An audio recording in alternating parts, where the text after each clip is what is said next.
Welcome, everyone. Thank you for coming. All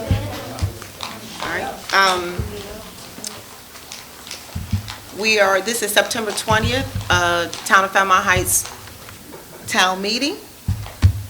I would like to call the order, the town meeting for September 20th. Did we do the roll call, didn't I?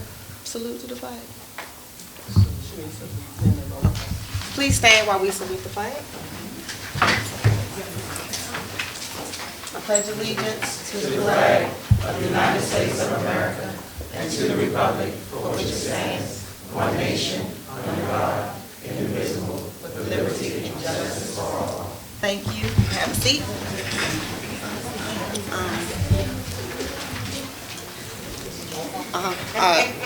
Madam Treasurer, can you take the roll call, please? Yes. Mayor Akiva Stewart. Present. Vice Chair Rakesha Barnhart. Present. Councilmember Kirsten Leftwich. Present. Councilmember Brianna White. Councilmember Kamisha St. John. Present. Councilmember Jacqueline Wood Dotson. Here. Councilmember Gilmore Oscar. Thank you. All right. Meeting rules are simple. If you are going to speak, you get 3 minutes to talk. I ask that it's a crowded room today that you minimize your side conversations, if at all possible, and enjoy the meeting. All right. So reading of the approval of the minute meetings. Council, are you ready to approve September 8th, September 16th, August 8th, August 16th, and September 12th meeting minutes? Yes. All right, I'll accept a motion to approve those meetings, those minutes. What's the date? August 8th, August 16th, September 12th. Okay, I make a motion to approve the meeting minutes for August the 8th, August the 16th, and September 12th. Second. All in favor? Aye. Thank you. All right, Chief, swearing in of Officer Coghill.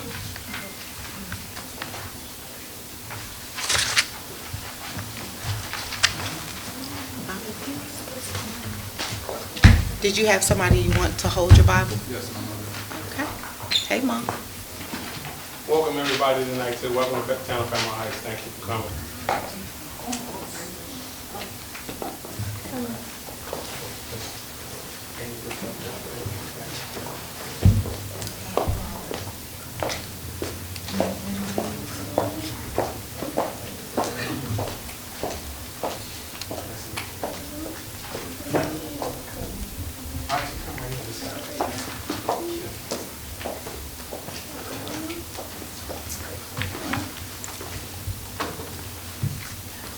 I, repeat after me, repeat your name. Swear and affirm that I will support the Constitution of the United States That I will support the Constitution of the United States. and that I will be faithful and bear allegiance to the state of Maryland And that I will be faithful and bear allegiance to the state of Maryland. and support the Constitution And support the Constitution and the laws therefore, and the laws therefore. and that I will be the best of my skill And I will be the best of my skill and judgment and judgment. to diligently, Faithfully, faithfully, without partiality without partiality or prejudice, or prejudice, execute the position of police officer execute the position of police officer for the town of Fairmount Heights for the town of Fairmount Heights according to the Constitution and laws of the state. according to the Constitution and laws of the state. Congratulations.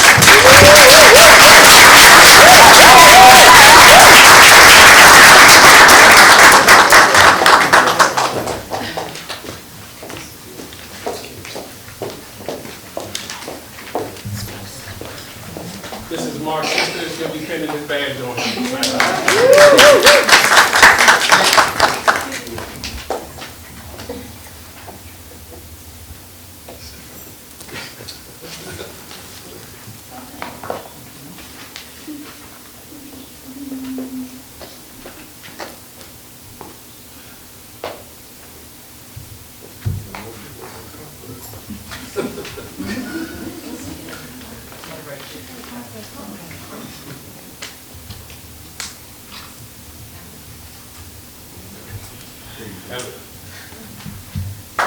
Congratulations.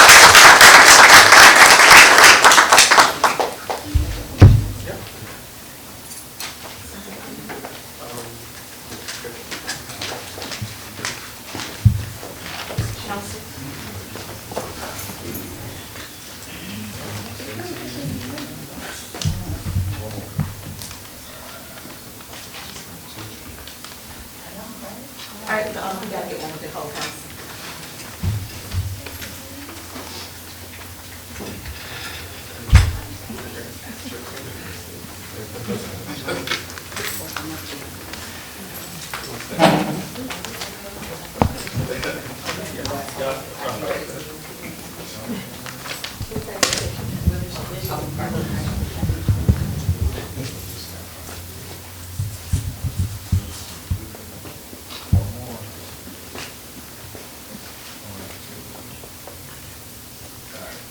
Thank you, congratulations.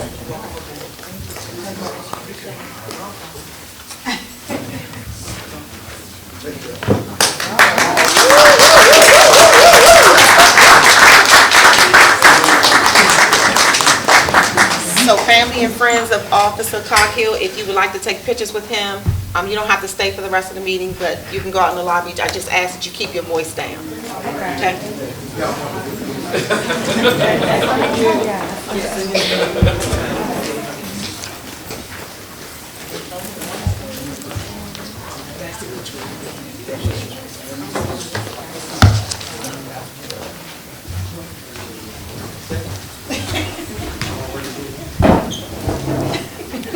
They rolled out on us. Oh, y'all gonna stay? That's my volunteer right there.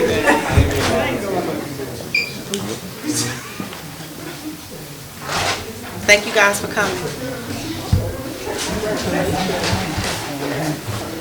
All right. Okay, so we're gonna move on along down the agenda. I don't see Senator Benson here, so we'll pass that and come back to it. She is on her way? Okay, thank you. So we'll just come back to it when she gets here, okay? Chief, Police Department's report.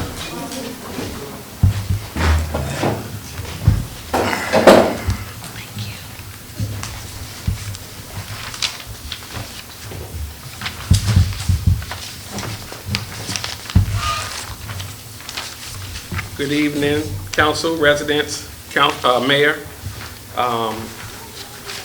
My report is just going to be an add-on from the report I submitted from work session last week.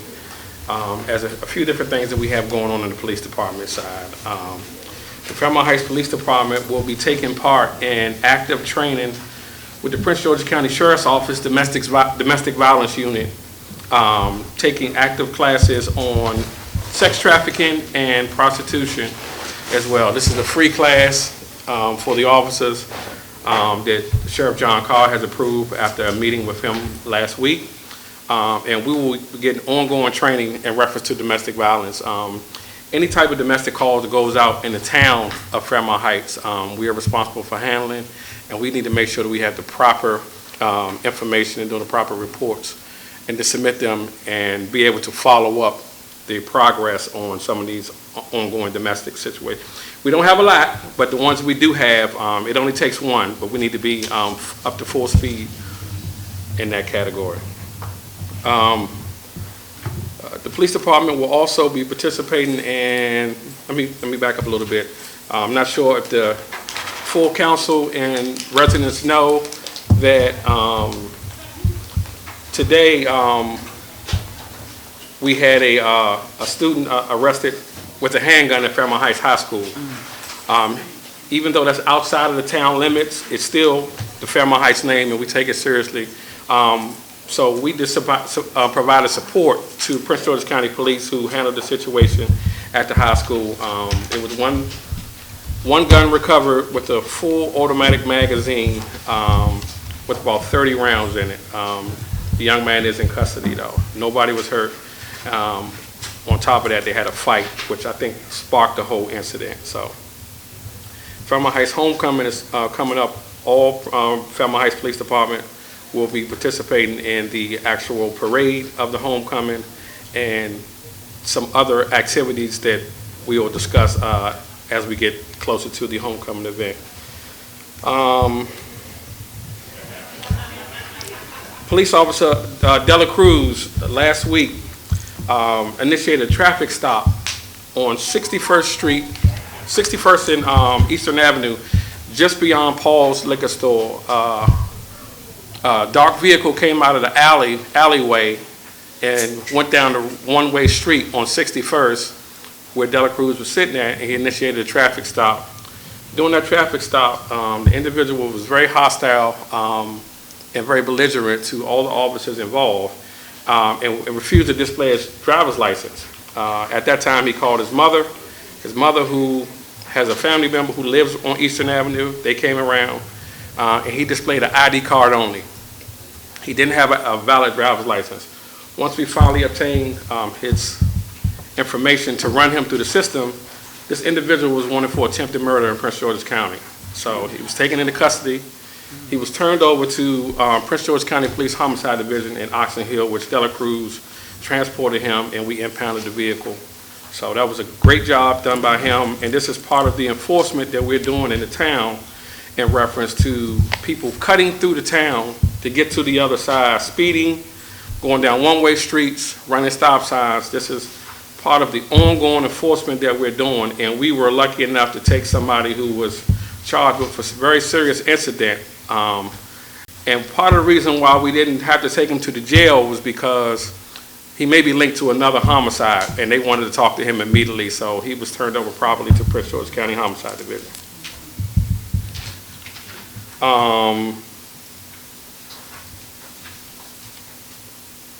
September 30th, Police Department will be attending the Fairmount Heights Citizens Association Community Day, and we have a request that is something that needs to be discussed with the council and the mayor in reference to First Baptist Church at 806 58th Avenue is having a community day, and they want part of the street blocked off. The police department, we don't make these decisions on our own. This is something that needs to come back because it's going to affect residents. So I have not given him an answer about us blocking off the street for that amount of time, but I did encourage him to reach out to every neighbor on that street and see if we can get some type of signature or okay or approval. Then that would look better coming back to the mayor and council, so we can approve to block off that part of the street for, I think it's 5 or 6 hours or something like that. But we have to come up with a safety plan as well. So tomorrow I'll reach out to him as well to see what type of safety plan he may have in place, and then we have until October 21st, I guess, to get this thing approved through the council and the mayor. So,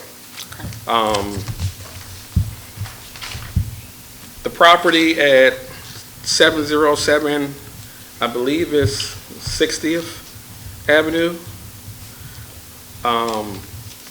Myself and Sergeant Morris, we had a conversation with Department of Health in reference to some complaints that we have gotten in reference to one of the homes on the street possibly not being up to living conditions, with possible rodents in the area, in the vicinity. Some of the residents may have video, and I'm waiting on a couple of written statements as well so we can submit, but we did locate the owner at a different address. So part of the problem is we had the individual's name but no date of birth. So I just had to actually get in and do some real digging, and I found 2 addresses, one in DC and one in Capitol Heights, which we sent the officer to both and left notices at both addresses. So hopefully we can get a response from her, because right now everything we send just comes right back. So, because it was only listed in the Fairmount Heights address. So that will conclude my report. Thank you, Chief. Does anybody? Yes, ma'am. Just as a suggestion, what you were saying for the church on 58, they've had it before, and generally what we suggest, they have a parking lot on the other side. Usually the town allow them to put the orange cones so that it'll kind of deter, traffic if the kids or whoever's walking back and forth. That might help you in the event, a decision isn't made, because they want to go back and forth. They might put the rides or the moon bounce or whatever on that side. And that's fine. As long as you guys approve whatever they're going to do, we'll put a plan in place to make it safe for everybody. So I just need to approve. I don't like to make those decisions by myself. So I'm just giving you a suggestion to what has worked over the years. yes, ma'am. Thank you. Does anybody have any other questions for the Chief? Thank you, Chief. Thank you, ma'am. So we're going to break, and Senator Benson, are you ready to speak? Or you want to wait until we finish our reports? Yeah, well, what I could do is, I don't want to interfere, I just want to let you all know that I'm here, and I wanted to distribute a copy of the report from Annapolis, if I could, just very briefly. But I know that it looks like your agenda is pretty full. Yes, So, ma'am. first of all, thank you all so very much for the work that you do. Oh, Senator Benson, they can't hear you. Would you mind coming up? Thank you. I'm going to use my $1 million right there. I'll be right back, y'all.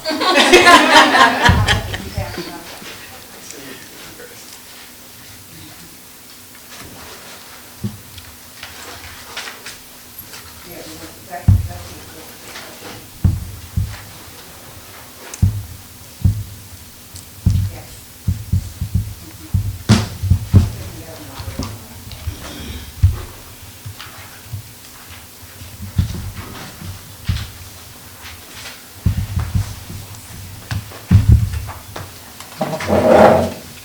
Thank you.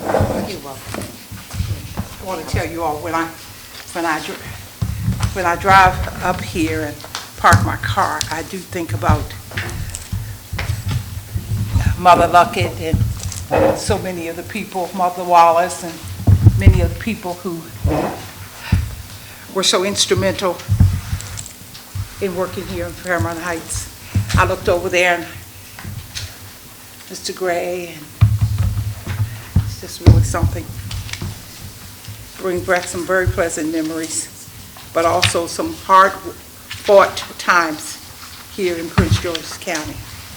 You know, I talk to a lot of people, not only in the 24th District, but I remind people that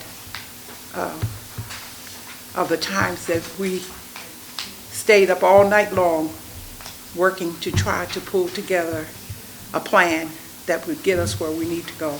And we certainly are not there yet. We have a long way to go. And so I want to be sure, Angela, that's Angela Jones there. Angela, I want to be sure that everybody gets a copy of this. I want to start with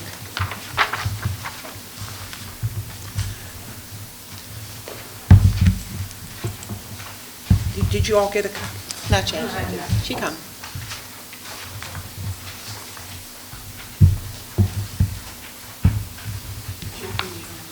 Yes, sure.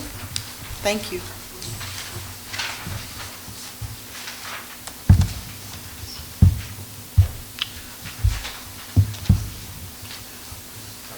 you so much.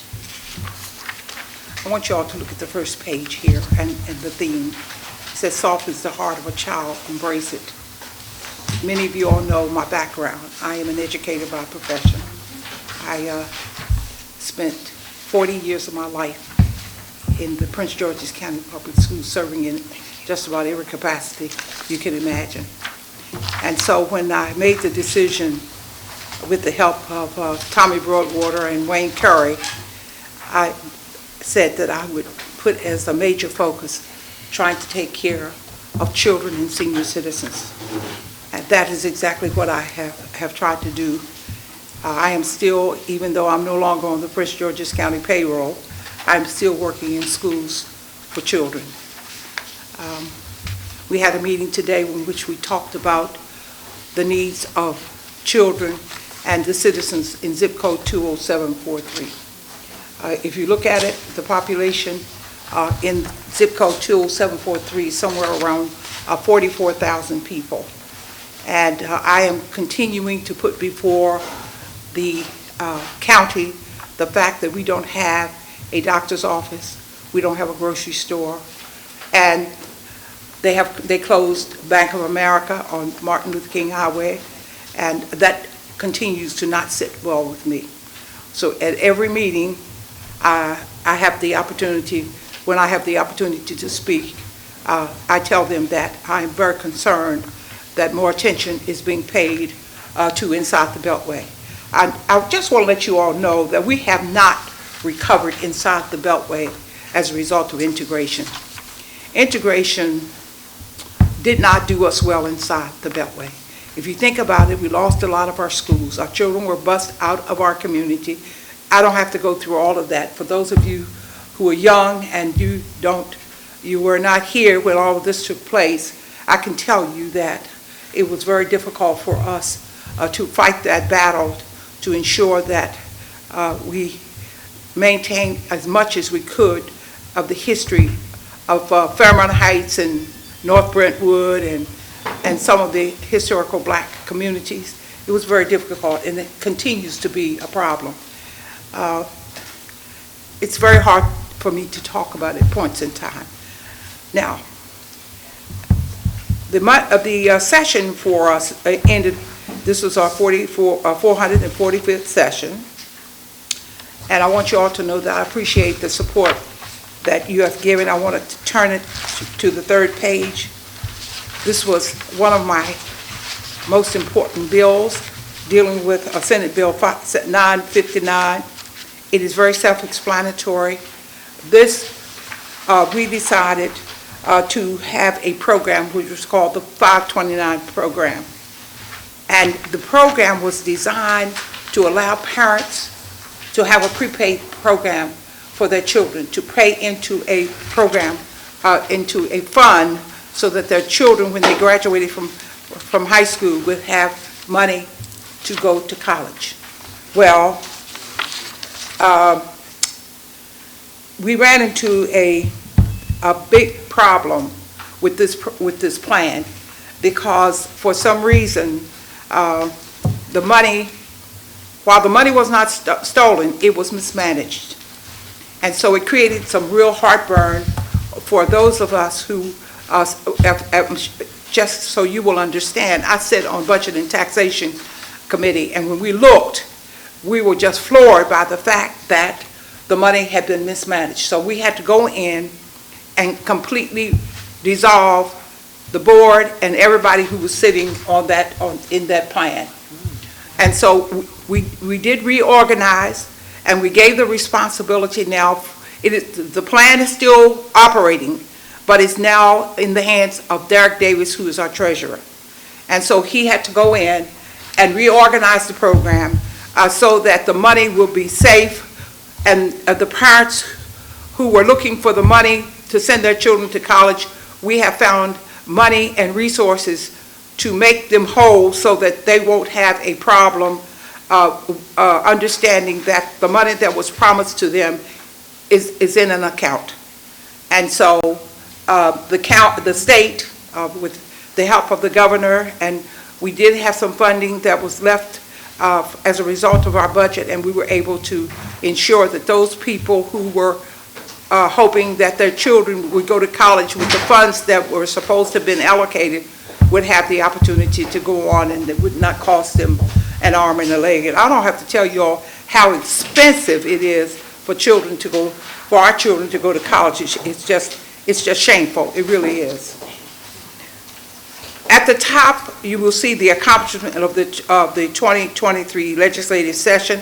I don't want to go through all of that. I'm going to ask you all to take a look at it and read it, please. But Senate Bill, I was chiefly responsible for ensuring that the money that we have set aside for children, the prepaid plan, is in effect.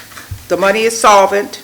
The treasurer came up with an excellent plan, and we were able to give him the kind of financial resources that he needed in order for the money to be there for parents who wanted to send their children to college. So it's been pretty smooth, and of course I don't have to tell you that Derek Davis is probably one of the brightest lights in the room, and we're just very happy that he, as our treasurer, has been able to accomplish that.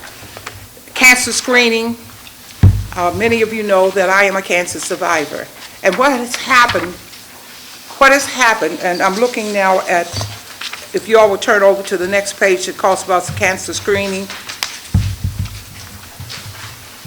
What was happening, ladies and gentlemen, is that women were going in for a mammogram. And if it was discovered that there was a problem, if they found a lump, or if the doctors saw something or the x-ray revealed something suspicious, they needed to go back to get a second opinion. The insurance companies were not willing to pay. We said, insurance companies, you deep pocket people, we're going to help you. So we put this bill in that says they now must pay. That's the same thing for men who have prostate cancer and they go in for the examination. They need to have a second opinion. The insurance companies now must pay. We don't want any foolishness out the insurance companies. The second look at, I'm sure that you all followed several years ago with a youngster from John Dane Elementary School, where I was the principal, was incarcerated in Denver, Colorado. And he was incarcerated for 22 years for a crime he didn't commit. He was with the person who committed the crime. He was 15 years old when the crime was committed, and in Denver, Colorado, they went to court and he was sentenced to life without the possibility of parole. That was shameful. And so when I found out, as his principal, I made a decision to go to Denver, Colorado to fight to ensure that he would not stay in prison. For 10 years he was in solitary confinement. They treated him terrible. So for 5 years I traveled back and forth, went to the Supreme Court, and we were able to talk with Chris Van Hollen, which is the reason why I love him so much. He stopped what he was doing. He went to work and helped us to negotiate with the governor in Denver, Colorado, and they released Curtis to me. After going to court, I went before the legislature, changed the laws, and so there is a law here in the state of Maryland that's very similar to the one in Denver that says if a 15-year-old is with someone and the person commits the crime, the 15-year-old is automatically sentenced to prison. And in a number of instances, it's life without the possibility of parole. We're going to change that.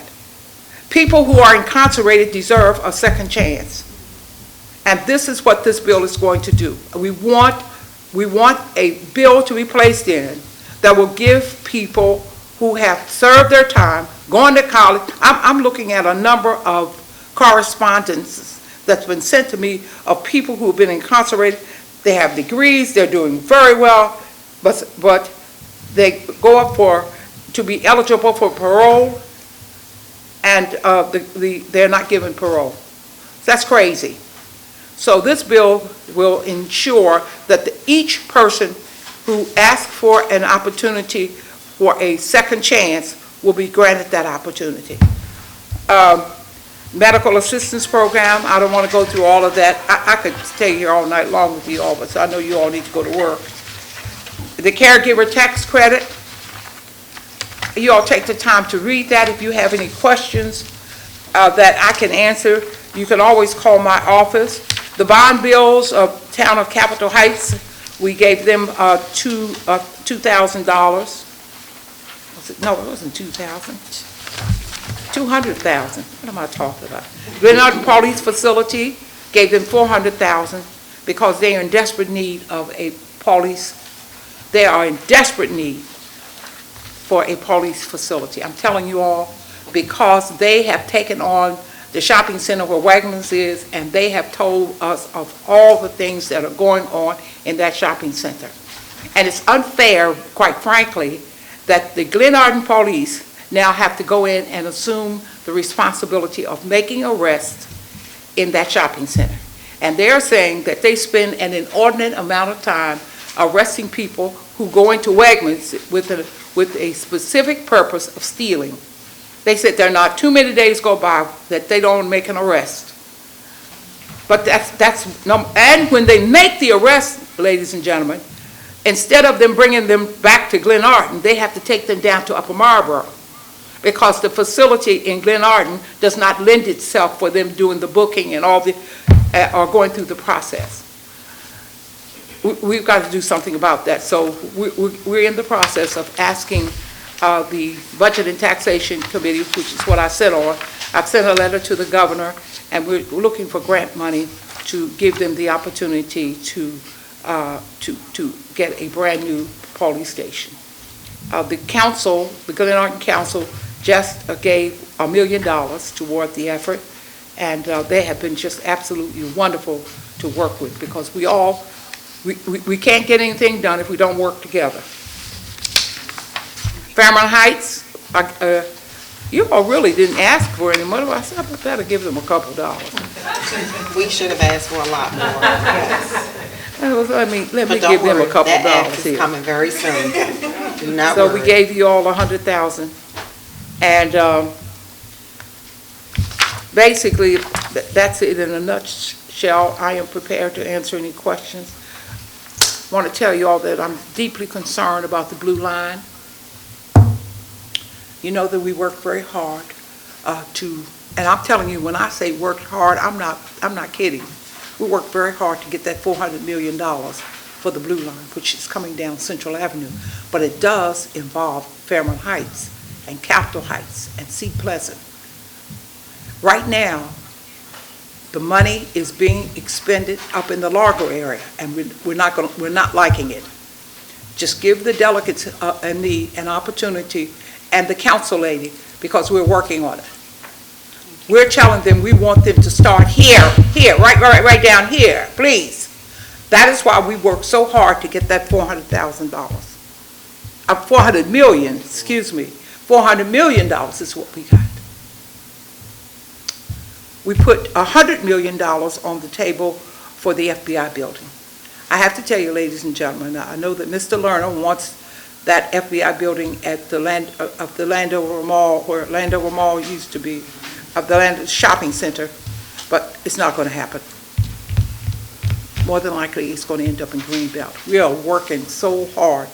I told them, I don't care where it is, we want it in Prince George's County, because it's going to generate lots and lots and lots of money. Now, for the stadium, you all know that the District of Columbia wants the stadium to come back to Washington. We have talked with that little owner, and if you talk to him, you would never know that he has any money. He says he is the complete opposite of the crybaby. You all know who the crybaby is? Yes. Completely opposite. He has put up $100 million to upgrade the stadium. So when we asked him about moving, he said, not at this time. We're not talking about moving away from Prince George's County. So we don't know. We're following it very closely, but we don't know what's going to happen. Which is the reason why we're worried about that $400 million, because they are doing a lot to pour a lot of that money up near the stadium, and we're not liking that. So we will definitely keep you informed on that. We may have to ask you all to come down to Annapolis to lobby with us, so that people will understand that we don't want any foolishness when it comes to inside the Beltway. I sat down and spent three days with my staff just looking at our budget, the budget for Prince George's County and the budget for the state of Maryland. And I have to tell you all, it puts grit in my craw, because we have been so undersold. We have not gotten our fair share, you all. I'm telling you all. And it's very hard for me not to be real upset about it.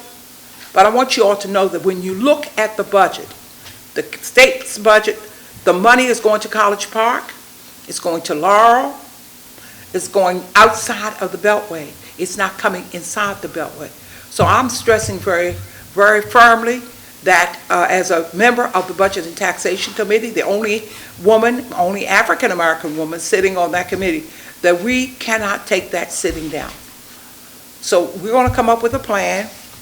Angela Jones is an attorney, and so we're going to come up with a plan to present so that they will understand that we are going to be asking for money.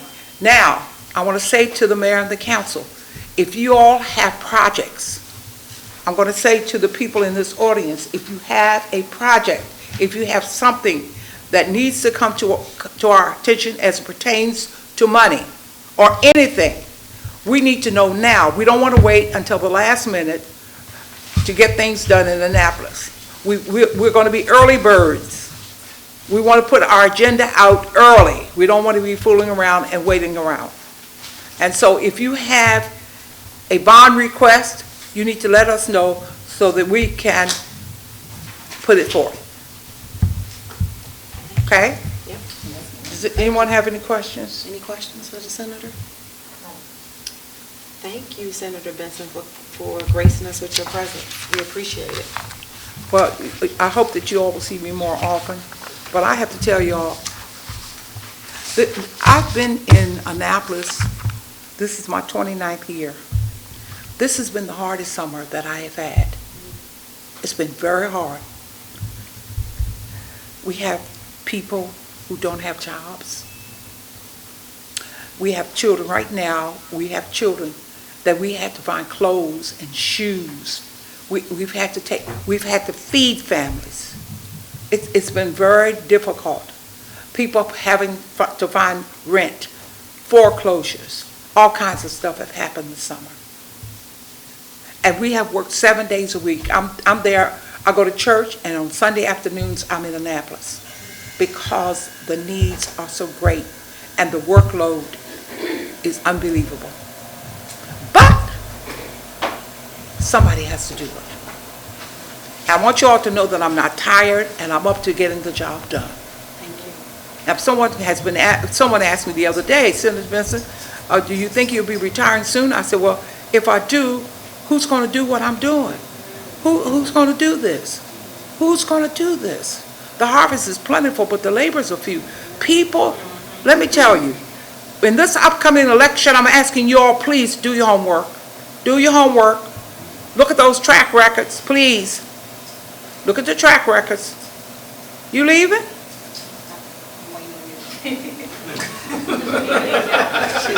She's politely trying to give you the signal. Yeah, she's got to go way down in Fort Washington. Thank you, Angie.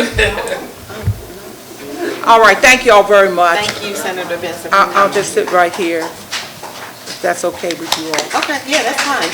Somebody will have to sit next to you because they got to finish giving their reports. Is that okay? Somebody will be sitting next to you. Oh, You can stay there. no, I better get up because I may want to chime in. I'm saying enough. Thank you. How you all doing with your police department? Wonderful. Our police department, you would think we had 30 officers. We got 5 now, right, Chief? Yes. 5, and they are doing a wonderful job in the community. And you're on the Eastern Avenue corridor. Yes, ma'am. How are we doing with the prostitution? That we're working, actually, we just formed a new partnership with Sheriff Carr and his domestic violence unit and sex trafficking unit that we're going to be taking some joint training and stuff together. So. Are you having cooperation with the District of Columbia? I am. Commander Robinson and 6D, we meet quarterly and put our plans together along with the Chief of Sea Pleasant and Capitol Heights. So this whole corridor, we are locked in together, trying to make it work together and come up with a plan to combat all of it, because a lot of it we see, even with the prostitution and stuff, with the stolen cars and the carjacking and stuff, right. This is bouncing back and forth, so we got to come up with a plan to try to combat it. But I thought that there's a law in place, I don't know whether it's still in effect, but you all can go into the district up to 7 miles, I thought. So if it's a felony in progress, yes ma'am, we can, but we're not going in for anything outside of a rape, robbery, carjacking, or murder. Outside of that, then if it's that, we're going in and we're going to pursue and make sure that the district is notified, and once they come on the scene, they'll be the lead, we'll be in a support role until we're done. And it's the same thing, they can come over to Prince George's County. Yes, ma'am. Yeah, we put that in place, I guess, about 20, under Marvin Wilson. Okay, thank you. Thank you, Senator. Thank you. We appreciate you coming.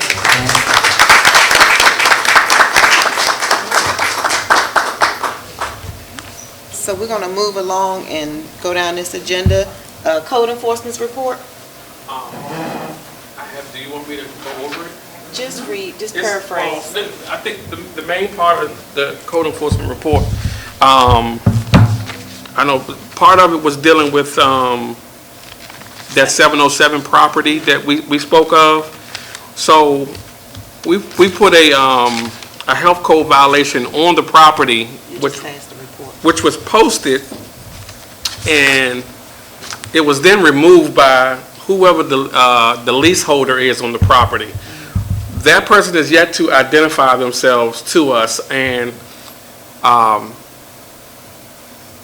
once we made contact with the person renting the property, you know, we asked about the owner. I don't have the information. We asked, well, you know, do you mind if we ask who you are, or you either no information? So, I mean, we can't make anybody give us information or tell us their name. They haven't committed a crime. They haven't broken any laws. But, so now we're just trying to figure out who the individuals are. Do they have a lease? Are they living there? One thing we do know, the owner of the property does not have that house is not listed as a rental property.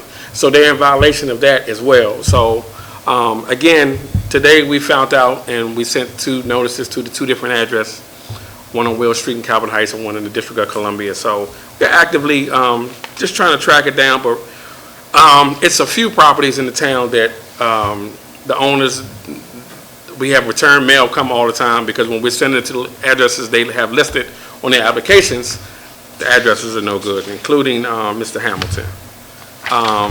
The only other part,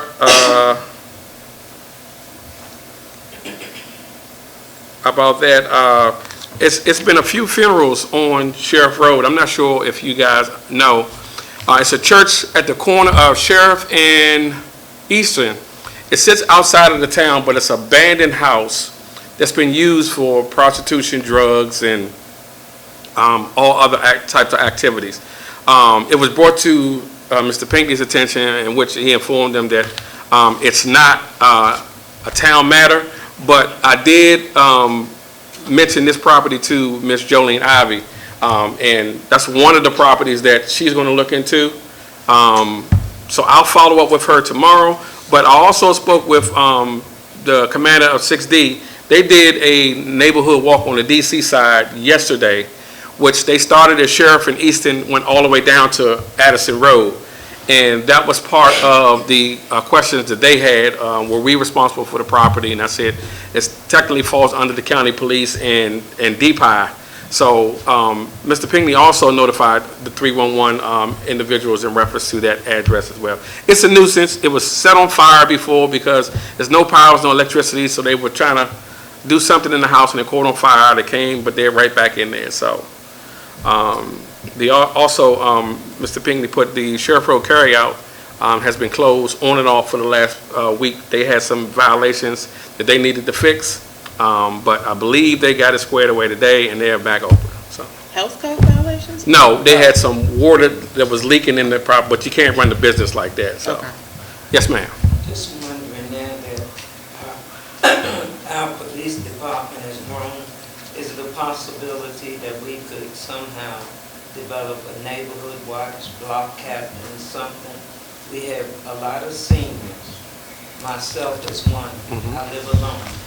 Unless a grandchild stay, I live alone. At the present time, I don't own a gun, but I intend to go the proper route so that I'm able to protect myself. Is it a way? In the meantime, the house next to me that's been vacant for 17 years, and the gates are open, and they come in behind the bushes 2, 3 o'clock at night, do what they do, leave wipes, hand sanitizer, is the way the gates can be closed. Somehow public work come barbed wire together, it's open, we have cars that back in, you know. Okay. All hours, so it's not safe. What's the exact numbers? 708 59th Avenue. On one side you have me, on the other Okay. side you have Mr. Robertson. Okay, I know exactly what you're talking about. Alone. So I'm just saying. Yeah, so give me a little bit of time to look into the about the block captains and stuff like that. That's something that I will have to look into to see how we can put it together, engage the community, and see who will actually want to be involved from street to street. Each street will probably have to have a block captain. So any kind of back in the day, like Senator Benson is saying, those signs like Neighborhood Watch and little signs deterred some of the stuff. I mean, back when we had Citizens Against Prostitution here and a bill was written, the prostitutes kind of diminished themselves until we had a transgender killed at the top of my hill and 2 streets over. So it's that time of the year when it get hot any morning, every morning by 6:30. You don't even have to worry. They on the corner, don't have on nothing but a jacket. It's never too cold. Never too cold. They're there. The And- church on my street as well, the Seventh-day Adventists on the corner, Yes. it has a motion light. They come down the hill with a bag. You can sit in your car and really get a full show with a bag. They might stand in the street with nothing until they stop a car. So some kind of patrol, even if somebody, not in a marked car, but an unmarked car, you gonna get them. Okay. And we have really stepped up our patrols in the town. We are right now at the latest at 10 p.m., but after Officer Coghill is cut loose off his training, then we'll be going to at least into the midnight stretch. So again, we're just getting officers in place, and we are, we Well, have a I three told to them. 4 man team, and we are out. We are out, and we are making sure, not just making contact with people on a negative basis. We're making contact on a positive base. So stopping to see how you're doing today. How are you? Is there anything we can do for you? Do you need to go to the store? Do you need this or that? Our contact with this community should not only be on a negative basis. So that's why we're out all the time. And people be like, I see y'all riding around all the time. Is everything okay? I say, yeah, everything is okay. We're just making sure that you guys are okay. But we want to be seen. We want to be approachable. We don't want to be a department where you can't even come over and talk to the police or feel that way. I try to be as fair as possible with everybody that I have contact with. You may not always agree with me. I may not always agree with you. But one thing I will do, I'll respectfully agree to disagree and move on. At no time with me or any officer in this department, when we make contact, you may not like the ticket we wrote. You may not like the vehicle we impounded. You may not like the traffic stop. But everything we're going to do is going to be above board. And if it's a question to it, if it's something that we can work out, and it's something that we can come to a conclusion where we're going to work on this, then we're going to work on it. We're going to work on it. But we will continue to patrol this town. We will continue to educate people on everything that we're doing. Like we're getting to the fall areas now. We're getting into the time where it's cold out in the morning and people are starting their cars up. So I'm going to create a flyer about making sure people understand that don't heat your car up and go back in the house, because that's just a prime opportunity for somebody to jump in your car and take your car. They already carjacking, so if you make it that easy, then so we're just getting into those type of things just to make sure the community understand that we are here. At any time that they need us, they can call down here, and I'm in my office. Well, most of the time if I don't have meetings, but my guys will be here as well. So we're going to work and work and work to try to get this thing all the way we need to be. When I came in, I had a plan, and I'm putting my plan into motion. So we'll be here for you. And I'll check that gate myself. Okay, but I'm just saying, in the meantime, and I hear you saying with the new officer, is it a way, even if you all can't, I know kind of back in my time of being here, buddy up with C Pleasant, somebody drove through. You, every night, by 3:30, 4 o'clock, I can look out my bathroom window every night. Well, I can say this. I have reached out to the Prince George's County Police, and I'm sure some citizens in this room can verify that they are doing patrols in this, because not only that, I also pulled I talked to Captain Tyson, who I deal with on a regular basis, and Deputy Chief Hale from the Prince George's County Police, where I make requests of our hours of not being there, that the patrols are done. As I go in the morning, every morning I get an email letting me know who was in the town and what happened in the town. And as I go through, those officers call out on those patrols in the town of Fairmount Heights under the agreement that we have. And it's the same agreement that they had with us. Back in July, 4 incidents happened just outside of the town of Fairmount Heights that we didn't have to respond to, but we did because we were the closest there.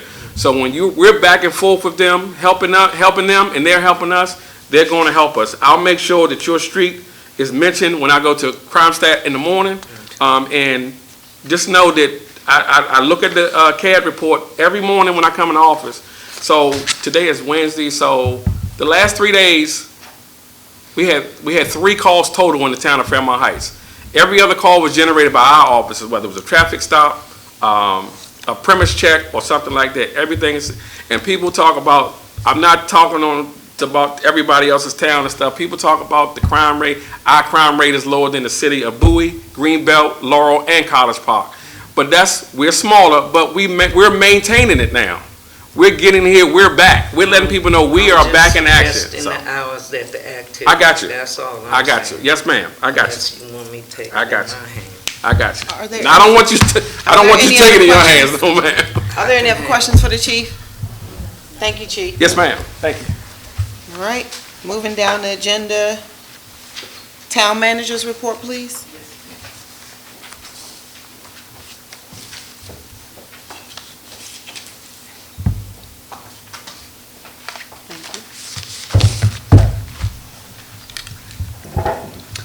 Good evening, everyone.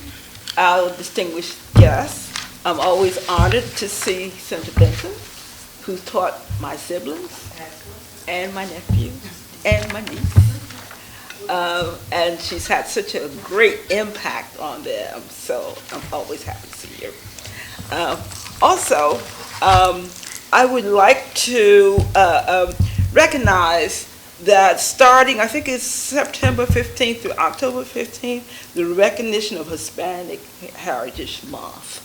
I'm happy to see Senor De La Cruz, who's been working with me in terms of improving my Spanish in communication. And I've sent information on to Ms. St. John that we can promote that, put it on our website. Okay. Moving right along, I sent you a revised report, revising my report for August 11, 2023. Mayor Stewart and I held interviews on Wednesday, September 13, 2023 for the town clerk position.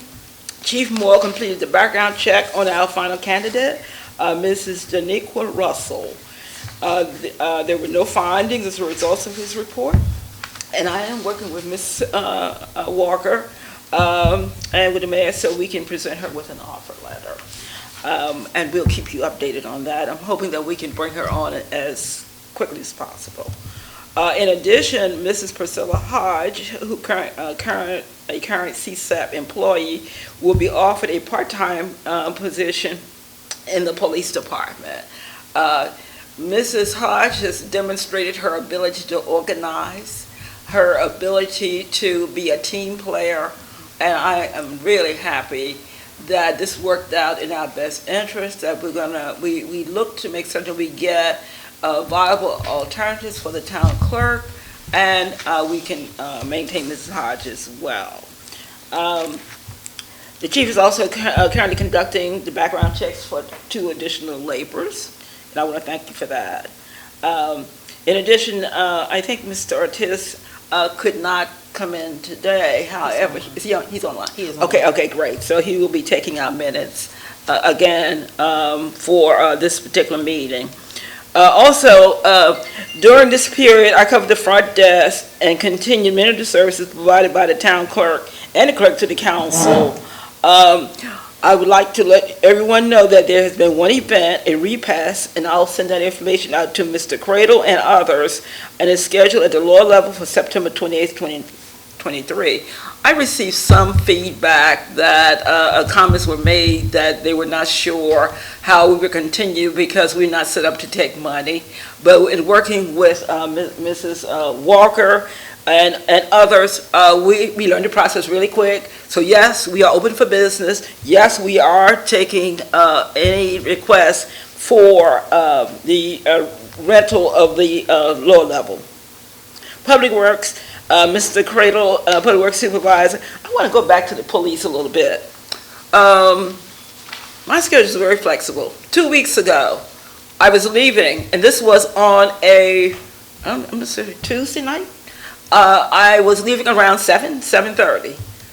I was never, ever so excited that on Addison Road, when you talk about MOU and a partnership, it was Fairmount Heights Police, Seat Pleasant Police, and one other, Prince George's County. And I stopped to acknowledge to the police that I thank you. I thank you for that relationship. And so yes, you are making progress. So thank you for that. Back to Public Works. So we purchased paint to paint all the no parking areas, storm water drains, and water hydrants. So we are continuing that. We contact Pepco to report lights that are light outage throughout the town. Mr. Cradle and I sent a list of street light outage to Mr. Tony Ruffin, also Mayor and Council. Mr. Ruffin, who's been our external affairs specialist for Pepco, is no longer in that role. So when you'll be receiving new emails from me, it'll be from Mr. Daniel Texiera. And I'm not so sure I pronounced his name correctly. So you'll be getting new emails, and I would like to invite him to come in to form a relationship with the mayor and council probably at the next meeting. Okay. And to our honored guests, I'm happy to report our Net Zero Housing Initiative partnership, which we got money from the state through block grant. And last week we added to our agenda an update to the mayor and council on our Net Zero project. Site work has started.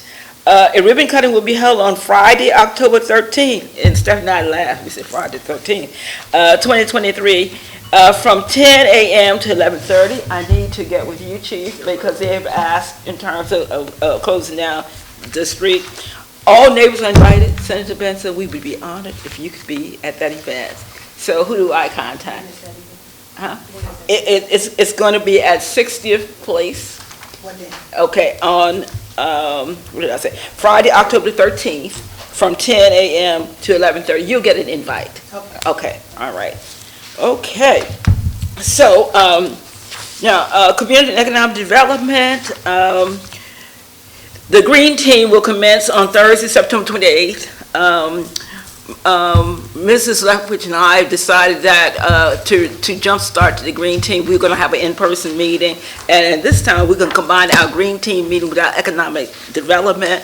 And thank you, Senator Benson, for this whole idea of looking at projects. I think we have some.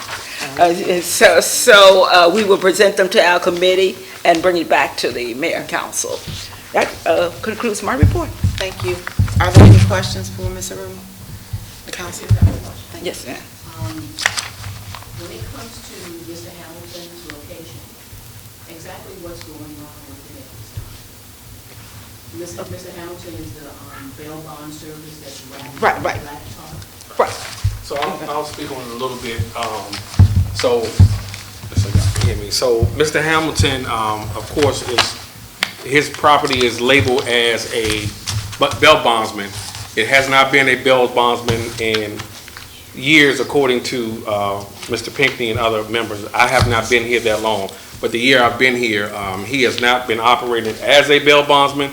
It's being subleased to an individual who is using it as a junkyard / vehicle storage or whatever the case may be. I was able to make contact with Mr. Hamilton one day as I was coming down Sheriff Road. Mr. Pinckney identified him because I never met him before and had a conversation. Part of the conversation was that I let him know that he was in violation, and we have been trying to make numerous contacts with him in reference to his property being misused. Every notice we have has come back, so he keeps saying that he picks his mail up or whatever the case may be, but the post office is sending the mail back, and I know that because I saw it myself. The other part of that conversation that he stated to me was he was in the process of having the property rezoned so he can do what he wanted to do, and he said it's his property, he can do what he wanted to do with it. And I informed him, I said, that's not how the law works, that's not how the town ordinance works. You have to come into the building and you need to sit down and talk with somebody here, Public Works, the treasurer, and you need to get, first, I think, get caught up on, I believe, I'm not sure if he's fully caught up on his, okay, so he still owes his business license and so on. So I told him that face to face, and apparently he has not been here yet. So we've made contact with DPI as well to figure out, can we chain the gates? Is there anything we can do with shutting it down? But that's not the proper protocol as far as just going this saying he's in violation of chaining the gates. So that's where we are right now as far on the police department side. And he is getting multiple violations and been taken to court, and the judge has ruled in our favor and given us judgment the last 3 times we have went. I'm not sure if the judgments have been paid or what. I don't know. I don't know that part of it.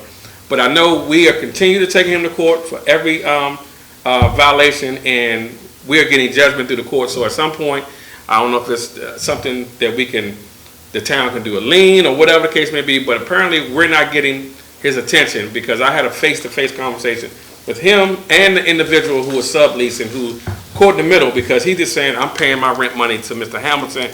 I really don't have anything to do with it. So, and he actually got Mr. Hamilton on the phone. That was one of the ways I was able to talk to him first and then meet with him face-to-face, so. Mr. Rumi can follow up because we sent the Yeah, I was about to say that. email over. Yeah, we sent a letter, and I want to go back to 707 60th Place. Through research, and the key word for that property is the term decent, safe, and sanitary, which has been used by federal agencies to determine whether a place is fit for human habitat. And so we sent something to the attorney for him to review, and we're looking at being able to administer something called a administrative search warrant. So we can go in there and enter the property and condemn it. But our attorney is looking at it so he can draft the right language using the annotated code for the state of Maryland. I think it's section 12201. So we're going that route as well. So as the citizens who are impacted by this. No, you didn't talk about Hamilton. You talked about 707. What can we do, because the smell, something is dead back there.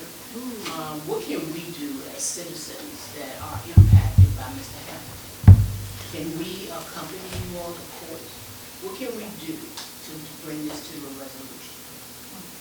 Well, anybody who was, I don't know if Well, anybody who can wants we to go, hear they back? can find. We just sent the email to the attorney, so after he gives us his legal guidance, Right. can we come back and answer that Yeah, question?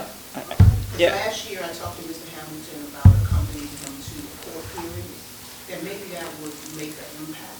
But I'll give you more time. Yeah. Right, yeah. We just sent the email Email today. today, yes, Wonderful, thank you. yeah. And we'll follow up with that. Does that conclude your report? Yes. Any more questions for Mr. Rumi? Thank you. Okay, thank you. Treasurer's report?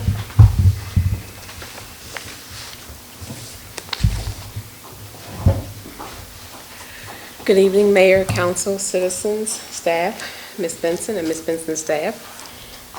I am Susan Walker, I serve as a treasurer for Fairmount Heights, and I will be presenting a summary, the same one I gave you at the work session.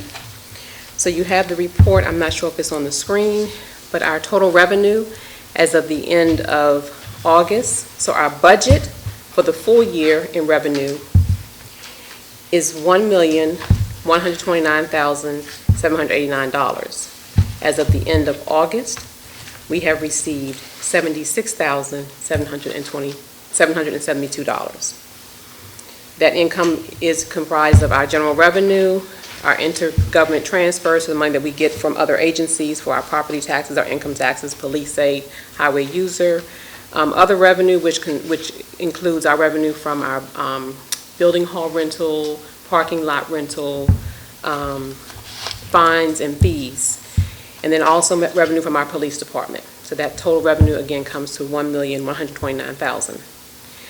Our budget for our expenses for the year, we budgeted $1,088,534. As of the end of August, we have spent $89,457. I pointed this out in the work session. I'll say it again in the public meeting. We have exceeded our budget. We have exceeded our income at this point in time. However, as I shared in that meeting, this is the time of year where we always exceed our income because we have less income coming in during this time. For the past, I believe, 7 or 10 years, we have ended the year with a net income. We have not had a loss in over 10 years. This present council, as well as the previous and several councils before that, have done a wonderful job of maintaining and making sure that we are good stewards of the income that we are entrusted with. We have 3 vehicles that we have loans on. We have a dump truck. That truck will be paid off in 2025. The outstanding balance on that truck is $20,295. We have a trash truck. That truck, too, will be paid off in 2025. The balance is $62,049. And we just purchased a pickup truck for Public Works. That truck will be paid off in 2028. And the balance is $41,974. We possibly, with further conversation, we may be able to pay off one or two of those vehicles early. We have to just look to see if there's any prepayment penalties. When I looked, I didn't see any prepayment penalties on the loans that we have. So it may be advantageous for us to look at paying those off early, so that way we don't have that debt in the event that we have something major that we would like to do. A couple things that I pointed out in the last meeting, and I want to remind the mayor and council that we do have some items that we need to meet about. It's hard to accomplish things in the work session because we really don't have time to deep dive into areas that we need to talk about. We have made a couple purchases with the ARPA funds that were approved. We did purchase the leaf vac for the Public Works Department. That leaf vac has come in. Mr. Cradle and his team, they were able to compact it a little bit so we can fit it into the shed. So we are excited that we will now be able to clean the town up properly this fall and to remove the leaves that we have not been able to remove. So the total for the leaf vac was $9,222. That was much less than what we had anticipated spending. So thank you, Mr. Cradle, for all the hard work that you did to assist with finding the leaf vac. We also purchased a sweeper. We were trying to get one piece of machinery that would do sweeping and vacuuming. That was $18,000 to $20,000. It was just way too much money. So we found a much better option. And so we purchased a sweeper that was $1,099. Hopefully we'll be able to get a second one because it would be very helpful if we had a second one during snow because we only have, well, no, this year we should have 2. We should have two vehicles that we'll be able to use to remove snow. But the sweeper would also be helpful because it can remove dirt, debris, leaves, as well as snow. Our copier, we need to renew our copier lease. It would probably be best for us to sit and talk about this and consider getting a new copier. Because if we maintain the copier that we have, it doesn't make any sense because they're not going to guarantee the technology for that copier. So I've asked Rico to send us over a quote for a new copier, and then we can sit and review the quote for the new copier and then make a decision if we're going to, what we're going to do. Do we want to keep that copier, which means we would own it, but we just would then have all the upkeep and maintenance on it, or do we want to lease another copier? That copier has given us no problems. Ms. Tucker rarely had to call for servicing for it. Mainly, the main thing we did was purchase toner for it. But again, if we keep it, then any maintenance that happens, but I will try to negotiate a maintenance agreement to see, but we will be responsible for the maintenance for it. Because we have an additional officer, we will need to purchase a computer and monitor for our new officer. I did check with Jay, the one that I thought we could use. He said no, he didn't recommend that. So we will purchase a new monitor and phone, a new monitor and computer. I believe, are you also short phones, Chief? in your department? Do you have phones, It's, landlines? Dela Cruz is the only one who does not have a phone. Everybody else's phone is up and operational. Okay, so we need to purchase a phone one more phone for the police department. Mr. Cradle, do we happen to have, we do? I had like 2 brand new. Okay, all right, so we can use one of those, perfect. And then, we need to talk about cars for the police department. We need to talk about cars, because we now have new officers, and I shared with you in the beginning, and I'm not saying I told you so, that's not what I'm doing, but I did share my concerns that when we got the 2 trucks, how we're gonna have additional vehicles. So we've thrown out different ideas, but we need to talk about vehicles for the police department. So in addition to the things that we already have on our list to talk about, let's add that. And that's where I'm going to end tonight, because basically the main things I need to talk about, I need to sit with the mayor and council and just go through all of the things that we have talked about. We have identified areas in the town that we need to do some tree removal. We've identified areas in the town that we need to do street repairs. So we need to look at these quotes and decide which direction we're going, so we can get some things moving. Because we've talked about this now, and in order to make it happen, we have to sit down, finalize things so we can move forward. Because we're facing the winter, and some things you can't do in the winter. So those are the main things I want to share this evening. Yes, ma'am. I just wondered, it's been a while, and it's been said that we had the money for the benches, for the monument. Will they be put in before? Yeah, we're just waiting for them to, they don't have the ones that we want, so we're just waiting for them to have those. The ones that were 3-something? They don't have those benches. We're just waiting for them to have them back in stock. We already ordered them. We haven't paid for them. We're just waiting for them to have them back in stock. They said supply was the issue. And with vehicles being needed, would this that we're trying to encumber along with police cars possibly be able to purchase either used or some kind of circular bus, so that way we can accommodate citizens to come into the meeting? You know, like when Mr. Canada was here, we were able to get something else. But I mean, most of the citizens here utilized the UCAP bus that comes into the community. Okay. Not what we have. So they're asking, can that be a consideration? Okay. That is something that, I know you mentioned it in the past. I personally have not looked into it, but is that something that you and I can talk about, and we can take a look and see how if we can figure out a way to get a bus, whether we purchase it or have one, if we're blessed to have someone to bless us with a bus. Okay. All right. Let me add it to my list, though. All right. Thank you. Thank you, Susan. You're welcome. All right, so we're going to move to citizens' participation. Oh, I'm sorry. Did you have a question, Ms. Jordan?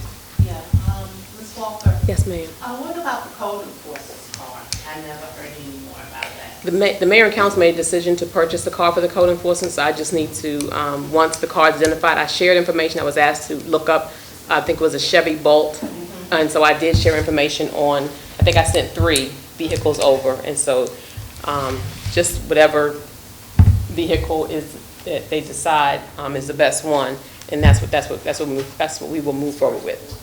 Yes, ma'am. The chief actually sent me some pictures of one, but it's a little over the $20,000 that we allocated, so we got to see if we can find something either at the $20,000, or we might have to reallocate some additional funds to cover. The other thing you could do is you could use the $20,000, and then you can finance the rest of it depending upon how much is over. Let's take a look at that. Okay. And certainly, maybe if we go with New Holland, we probably can really negotiate something with them. So let's take a look at that if they're above where we said we would be. And they'll pretty much work for whatever we're going to do. He'll go with whatever we're going to do. Okay, all right. And I have the forms for you all to sign tonight for the corporate agreement for the MOU. Okay. Okay. Thank you. You're welcome. All right. So we're now at the citizens' participation. If anybody would like to come up, they can sit here. You get 3 minutes. Just remember to keep it to 3 minutes. The floor is open. Ms. Barnhart?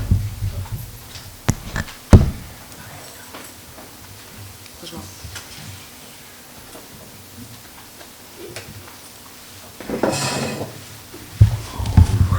Good evening, everyone. Senator Benson. Martez Barnhart, President of the Citizen Association. Take my 3 minutes real quick.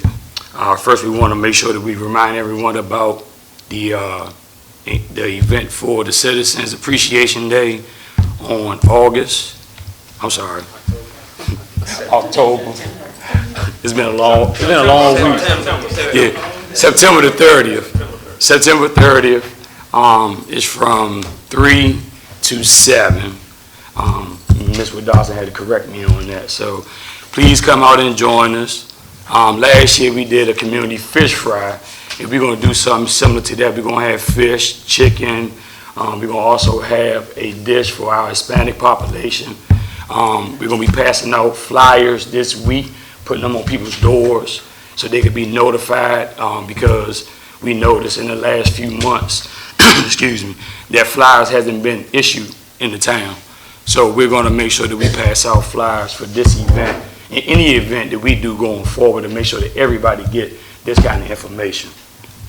I want to go ahead and make sure that I let everyone know on August the 31st, I, President of the Association, attended the event with Jolene Ivy.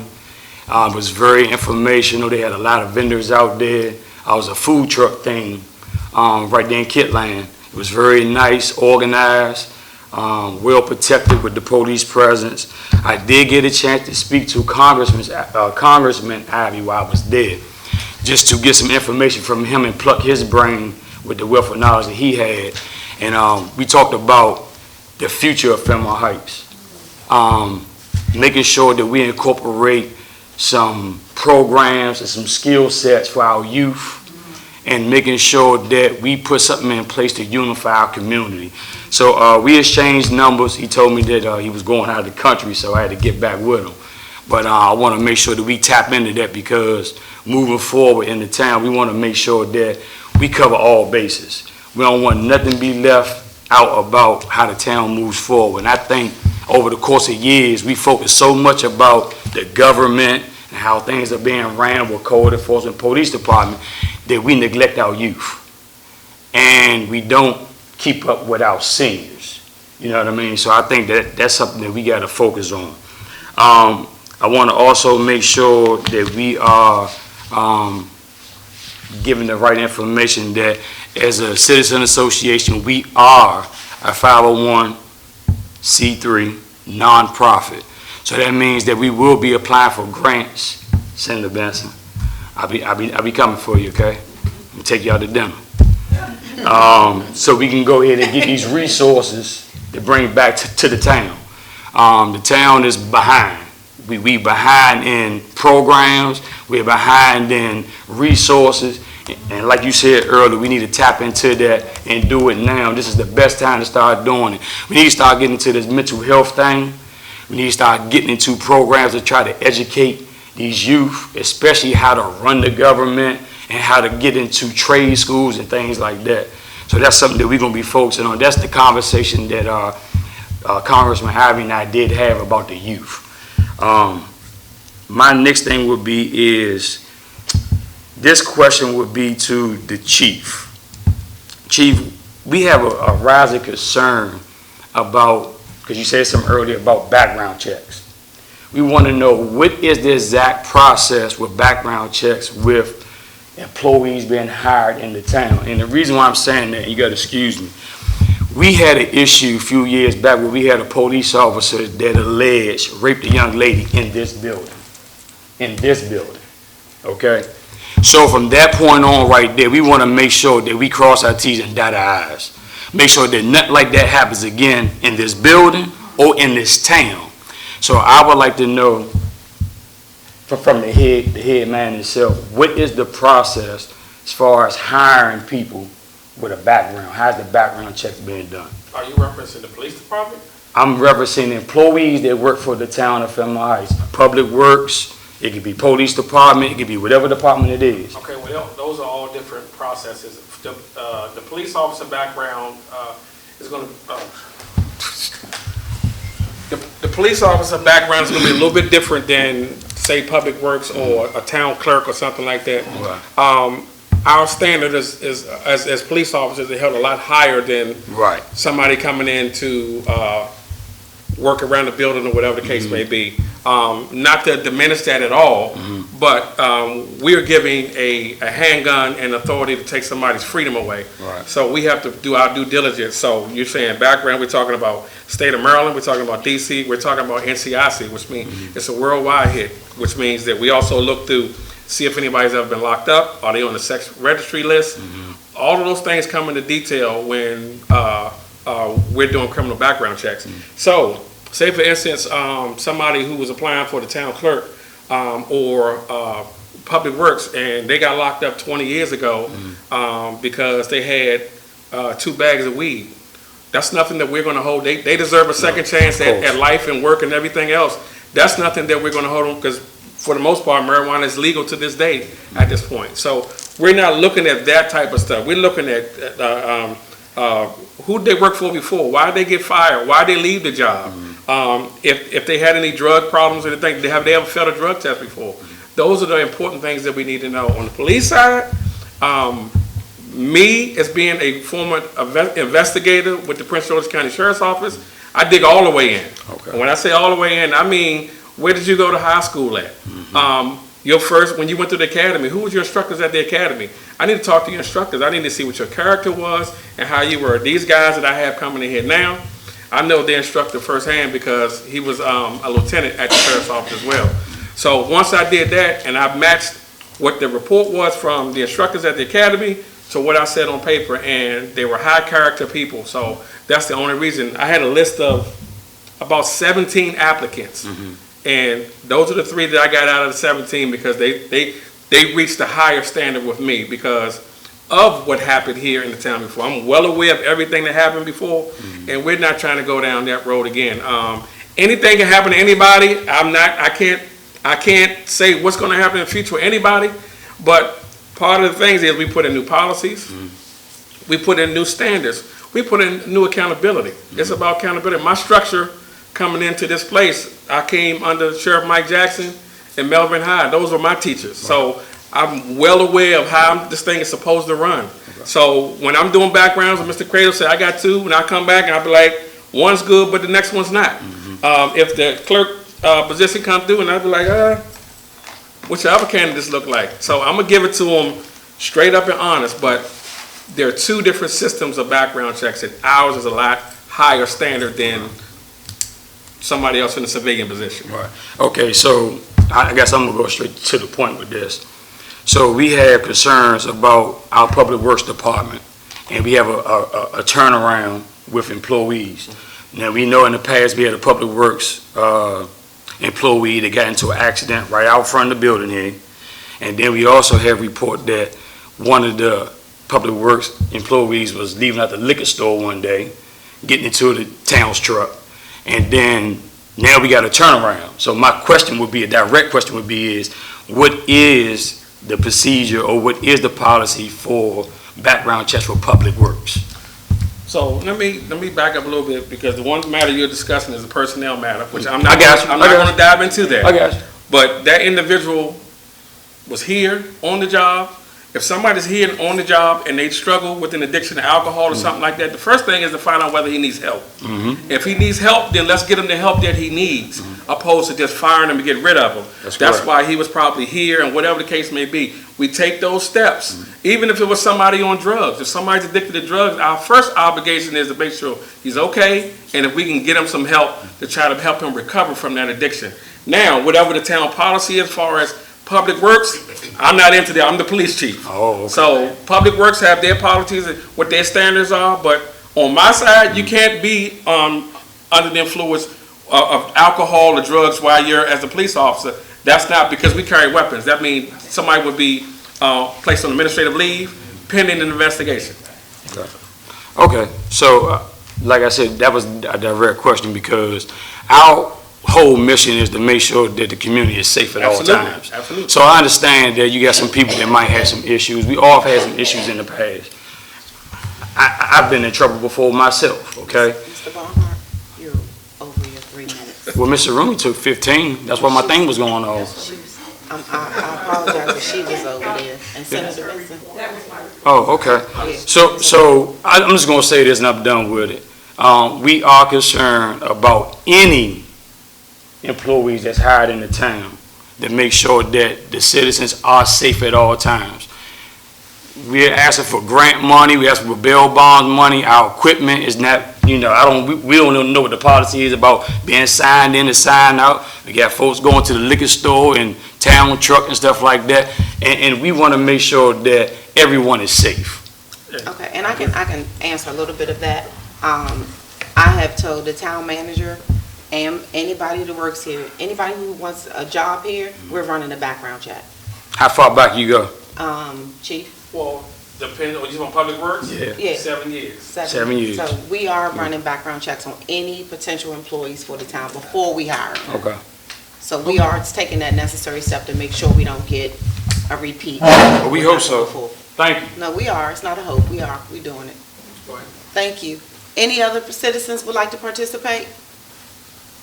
Is there anybody online? I think we have covered all the questions that were online already. Yes. Okay. I have a question.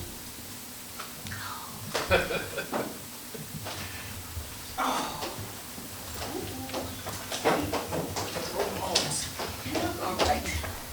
Okay, I see you. Good to see everybody. Oh, and Senator Benson, thank you. I'm sure you've been through a lot with Fairmount Heights. My question is, I think everybody who knows me know that I am not a real big fan of municipal policing. I have seen legit and how much money they make off of us. I would prefer that those dollars go towards getting resources for the citizens. But I'm not the only voter. So we have a beautiful police department. What I'm wondering is, how much are we putting towards a police force at this point in time? What are we looking at as far as, and I guess maybe the treasurer, what is our budget as far as the police department this year? With cars, because I think we had the police department to come in from Prince George's County, and they told us about the cost of a police department. That the computers that go into these cars, the insurance, all of that. And I just thought that because we were so small, to be able to come on board with Prince George's Police Department. And Senator, maybe you can answer that question for us. What do you think as far as, I know that all policing right now is stressed. Nobody want to be a police officer. Our young people, they don't want to be a police officer anymore. So how is it impacting Prince George's County Police as far as finding resources? How do you feel about that? I think that's a municipal matter. I think that the mayor and the council, the town would have to make that decision. Mm-hmm. I will say that that in the, I'll take Glenard as a prime example. They have municipal police. They work in the shopping center. But the relationship between the municipal police and the county police is wonderful. And I would think that the advantage of having a municipal police department is that you can pick up the phone and they are going to respond much quicker than a county police officer. Because right now, there is a tremendous shortage of county police officers. And we're dealing with a county where the population now is over 1 million people. And, I'm not saying I'm not for or against it, but I do say that in the municipalities where I have had the opportunity of representing, there's been a wonderful working relationship between the municipal police and the county. The one advantage is municipal police officers have a relationship with the people in the municipality, as opposed to a county police officer. So there are a lot of advantages of having a municipal police department. I do understand the concern relative to how much it costs, but when you all receive the money from as a result of the pandemic, I do know that money, that pot of money that came, they were very specific about the money being used to help to pay for law enforcement officers. Yes. Really? And we use a lot of that money to support the purchasing of vehicles, They equipment. were very adamant Position. about that. Okay. In places where I have sat, and they've had the meeting relative to the funding that came back to the municipalities, they were very, very concerned that a portion of that money would be set aside to pay for law enforcement. Okay, I was not aware of We that. did do that. All right, so there is funding that is being given to support municipality Absolutely. policing. All right, my last question is, I understand that there are MOUs that are created that will help, and that's what I would love to work with the police department, Prince George's County, because we have 2 big parks in the town of Fairmount Heights. Also a MOU with the park police, because they too can support. So is there a current MOU with Park and Planning, Prince George's County, and Fairmount Heights Police? Not currently, no. All right, We can so look into it. does anyone know of whether or not that is something that when other municipalities are working well, is that something that has been established that maybe Fairmount Heights can look towards them as a, like someone that they can learn from? All right. I'm looking at it from the taxpayer's point of view, because taxpayers have to be, they contribute to the county police department and to the park police. That's right. So I don't know whether or not an MOU is necessary, but I think it's something that needs to be investigated. I have it on my list. And can I just, I have the chief. one thing, and we started bridging the relationship, again, we've already built the relationship with the county police, but Maryland Park Police as well. Captain Ford is my point of contact, and I also had an opportunity to meet the chief at his event at Watkins Park 3 weeks ago. But with that being said, Senator Benson was absolutely right in reference to the police shortage. And I'm sorry, former Councilwoman Downing, it's hard to find qualified police officers, because when me coming up, I knew that I wanted to do one of 3 things, and one of them was to be a police officer. That's just not the same this day and time. Be a police officer, be a firefighter. Those things are not real interest to our kids. A lot of them want to do other things. So when you say that, and you go back, and I go and I sit into this crime stat meeting, every Thursday I'm invited to a meeting by the chief of police, Chief Aziz from the Prince George's County Police. He invites every chief from municipalities to join his meeting and to understand and listen to every bit of crime that's going on in this whole county and some outside of the state. What's the newest trends, where the guns coming from, and everything else. And I sit and I listen to some of the station captains and stuff like that, and they're running, just say, 4 officers and a supervisor in George sector. So let me break George sector down to you. That's Glen Arden, that's Palmer Park, that's Sea Pleasant, that's a small portion of Capitol Heights, that's Fairmount Heights. They got 4 officers covering that whole area with 1 supervisor. So it's important for us to be able to, when the minute that we got back in the service and start running calls, when those officers will pull up, we're so glad y'all back. It gives them an opportunity to catch their breath sometime. And they're running from FedEx Field all the way down here to Eastern Avenue trying to respond to a call. That's why it's taking so long, because they got 4 people. And then what happens if one of them called out sick? What happens if one of them gets hurt? Because the demand is so low, they're probably down a couple of 100 officers, but that's everywhere worldwide. Worldwide, they're down. So we're going to continue to hold and tote the line on our end and do what we can do to help them, and they're going to continue to help us. We got to all help each other at this point, because the crime is not lighting it up any, but the police department is. So that's all that. Thank you. Have you guys made any headway? I know DC gave out cameras. And Senator, maybe you can help with this. Gave out what? Cameras. They gave cameras to their residents. Green cameras. And they said, as long as you give power, the only thing we ask is that if there's a crime, we can look at your cameras. Right.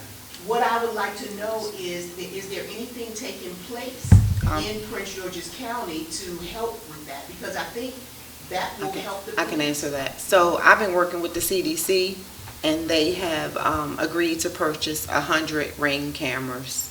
Oh, doorbell cameras. I don't want to use the name brand, but 100 cameras for the community that will be dispersing, hopefully by the end of this month. How are they gonna pick the people? It'll be, if you need one, I'm gonna write up a contract that says the same thing pretty much. We can, if there's an incident, we can use your footage. And then we're just gonna disperse the cameras on anybody who wants to have a camera. Do you know of any other municipality who has implemented that? Because I understand that not only do they have to supply power, but they also have to have internet. Right. That'll be a criteria. Internet, smart device, be able to view the footage, and they would have to get it installed within the first 2 weeks of receiving it. And it has to be installed at the address that you live at in the town. So you can't get it and go give it to your cousin that lives in Capitol Heights. So are they hardwired, or are these the ones you pick up and put charge? I'll let you know as soon as we finish with the CDC on what they're gonna purchase. Because when they did it, and when we were going to the Beulah Baptist ANC, when they did it in DC, they had the pull-off ones that you put on with the same stipulation, because the hard wires were too hard in a lot of the DC houses because they were old residents. I don't know which kind we're gonna get, but hopefully we'll just get the one that just sticks up there and it doesn't, and you replace the battery or charge it, yeah. So I would beg to differ, because I have residents in my community that have the ones with the batteries, and those batteries, after a little period of time, they have to change them more frequently. I understand, we're not, it's gonna be, All I can say is. I know, I understand what you're saying. Right, but it depends on what the CDC plans to purchase for us. Any other questions? Ms. Joyce? You wanna come up here? Chief, I thought that there was a discussion about those cameras. But what they are doing is they are focusing in on the areas, they're giving priority to the areas where you have the high crime rate. They have a program that's operating right now with the help of the Chief Aziz. Okay. And they're focusing in on the areas where you have this huge problem of crime. And they are giving cameras to people in those areas where you have the high incidence of crime. I'll check with the chief tomorrow in reference to their program and see what he's getting. I'm not sure if your program is the same that you guys are. You need to get back to me on that. Yes, ma'am. All right. Okay. I'll do that. I'll meet with him tomorrow, so I'll have an answer for you by tomorrow at 8. Yeah, Thursdays. Okay. Yeah. Thank you. Okay. Ms. Joyce? I'm Joyce White. I'm Vice President, Vice President, Citizens Association. One quick question for Ms. Sarumi. Have the building been put up to code yet? That's the quick question. That's not a quick question. That's a broad question in terms of buildings putting up to codes. We are working, as Senator Benson said, I think we have that bond bill. So we've called in a number of contractors to look at how we can upgrade and renovate the bathrooms. That's one of the areas. We look at areas how we can upgrade the electric and plumbing. So those are the things that we're working on. This is a process, and in addition, the mayor and I and Ms. Leckwood, we are looking for additional funding, matching funding, whether it comes directly to the town or through a CDC, so we can upgrade the building. Now, I'm talking about the mold and things like that. Fire alarms. The cracks. Right, and again, Will it pass an inspection? Would it pass an inspection? Yes. The building will pass? It would pass inspection with findings, of course. You know, I mean, so those things are, some of those things are long-term that we need to fix. In terms of mildew or mold or anything like that, I will get Mr. Cradle tomorrow. We'll conduct our own inspection tomorrow and to look at areas that may be an issue or problem. Yes, but are we working on Councilwoman these Wadata? things? Yes. Yes, I have a question. With not being contrary to what's being said, but just with structural damage, with our insurance, you know, correct the cracks and the things that have been here and ongoing, that the earthquake was... No, that had nothing at all to do with the earthquake. Those cracks, because they're throughout the building in terms of the crack. It has to do, I have a report, I think I'm gonna send a copy, where we had an inspection report. That has a lot to do with the shifting on the foundation. If you come up the steps over here, you'll see the cracks. In the steps, you'll see the wall. I'm glad you said that. Now, one thing that could probably, if papers aren't thrown away and really researched, I've only been here soon to be 18 years.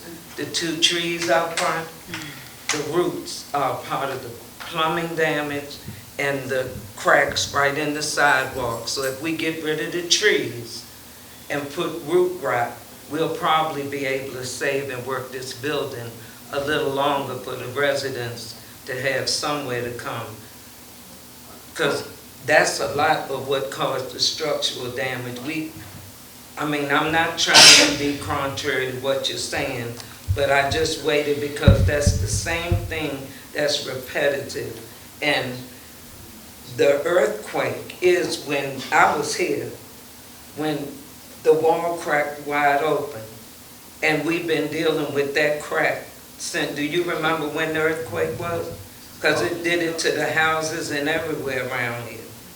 And it's been said that possibly legit through structural damage, it could have been repaired. It's been there. So being quiet is not getting it. It's not just here, it's in the kitchen. Like you're saying, it's because if you don't fix one problem, it just like riding a car on 3 tires. Right. Eventually, it's going to wear them all out. The only thing I can say at this time is I need to go back and look at the inspection report that was done a few years ago. There was an inspection report.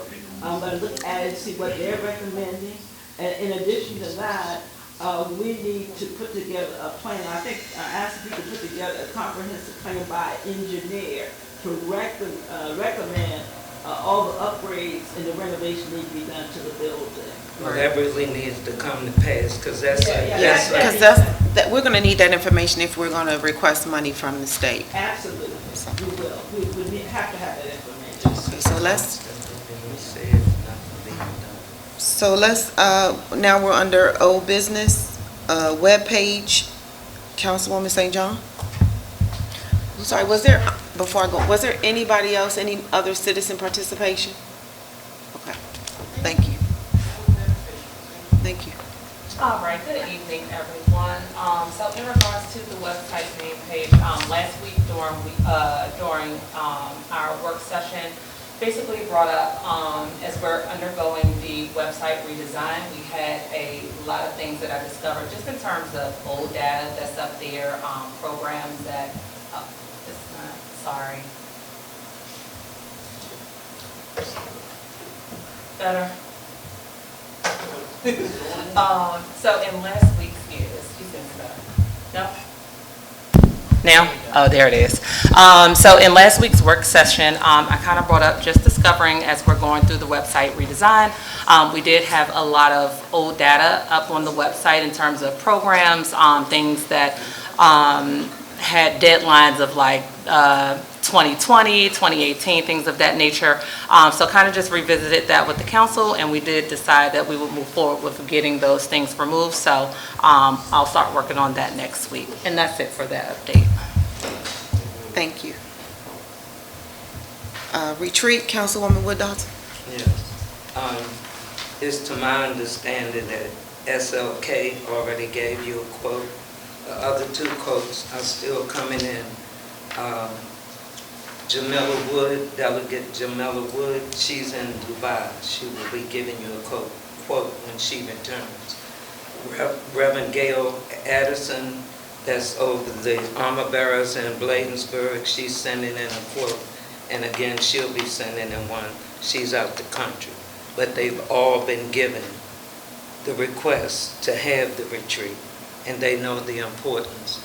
Unless Senator Benson could give us someone that could come into the community to give the council the retreat on, as well, MML can be called. Tim Reynolds, I'll make sure I call him again. Because though it's no more than following, we are a municipality and we have to follow the governing rule and be transparent. That's the main thing. Okay. So, When you talk about the retreat, you all have a listing of the items that you want to discuss at the retreat. Well, I'll make- Outline to your plan. I'll make sure I send it If you tomorrow. do that would Yes. help us in our office to Okay. get I'll the send it experts to come in to, to talk. yeah, because that will Did you still help. wanna That do the way, vote track? then it will always be on one accord. The importance of things that council shouldn't do. Yeah, if you would get that information, Okay. you tell us basically what it is you're looking for, we can find the personnel and Okay. people that can help you to do what needs to be I done. got it. I'll Thank send you. it to Ms. Jones. Okay. All right. Under new business, end of the year activities. Councilwoman St. John? Me again. So in last week's session, we did determine that we wanted to have at least 2 more activities towards the end of the year. So we have set those dates. We will be having something in the fall for October the 28th. So that's going to be a save the date. So we'll do something around the fall and incorporate Halloween into that. And then for December, around Christmas time, we have the date of December the 16th. So another placeholder to save the date for those dates. And in the next meeting, we'll look at actually what the budget is that we're proposing for that and a detail of the activities that we'd like to have for that. And that will end that business as well. Thank you. Any questions? All right, so the approval of the variance lot for 727 61st Avenue. Did everybody get an opportunity to review the documentation I sent you about that project? So I went past there today, and the shed so based off of the information that was provided to me, the shed has already been built. They built the shed without getting the proper permits. So now the county, along with us, put a stop work order up, and in order for them to not have to tear it down, possibly tear it down, they need an approval from the council to say, we approve the shed being in the yard. It looks more like it's going to be used to maybe, I'm not sure the purpose. It looks like a little small house almost. But, so if the council agrees to approve the variance, then the shed stays. And she has a hearing set for the 28th of September. She'll take the letter of approval with her so that the county can either approve the application or deny it. So I will accept a motion on whether we're going to approve it or disapprove it.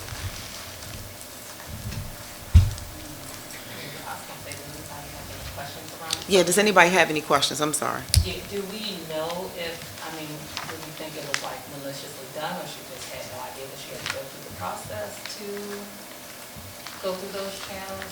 I'm not sure. I personally don't have any issue. Mr. Pinckney reviewed it. He said he didn't have an issue with it either, so. Yeah,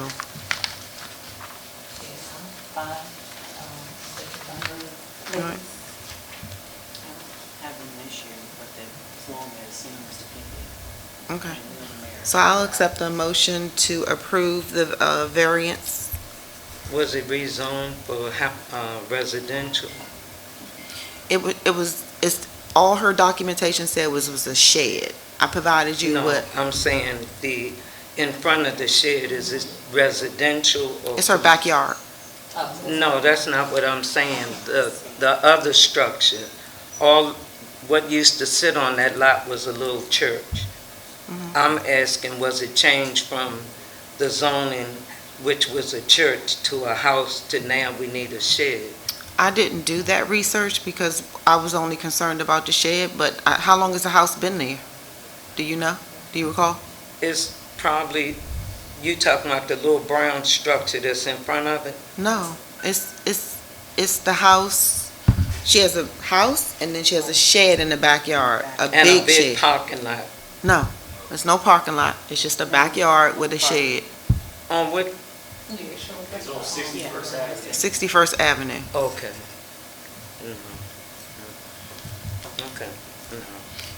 Okay, so I'll accept the motion to approve or disapprove the variance. I'll make a motion to approve the variance for the property at 727 61st Avenue. 720. First, 60, 721st. No, 727. No, That's 727. behind 61st Avenue. 61st Avenue. Can I get a second? That's a shed. I'll take a vote. Councilwoman Wood Dawson, your vote? I recuse myself. Okay. Leftwich? I approve. Okay. Aye. St. John? I'm sorry. It's the shed behind the house, behind the Councilwoman Barnhart? Aye. And then I for Mayor Stewart. Thank you.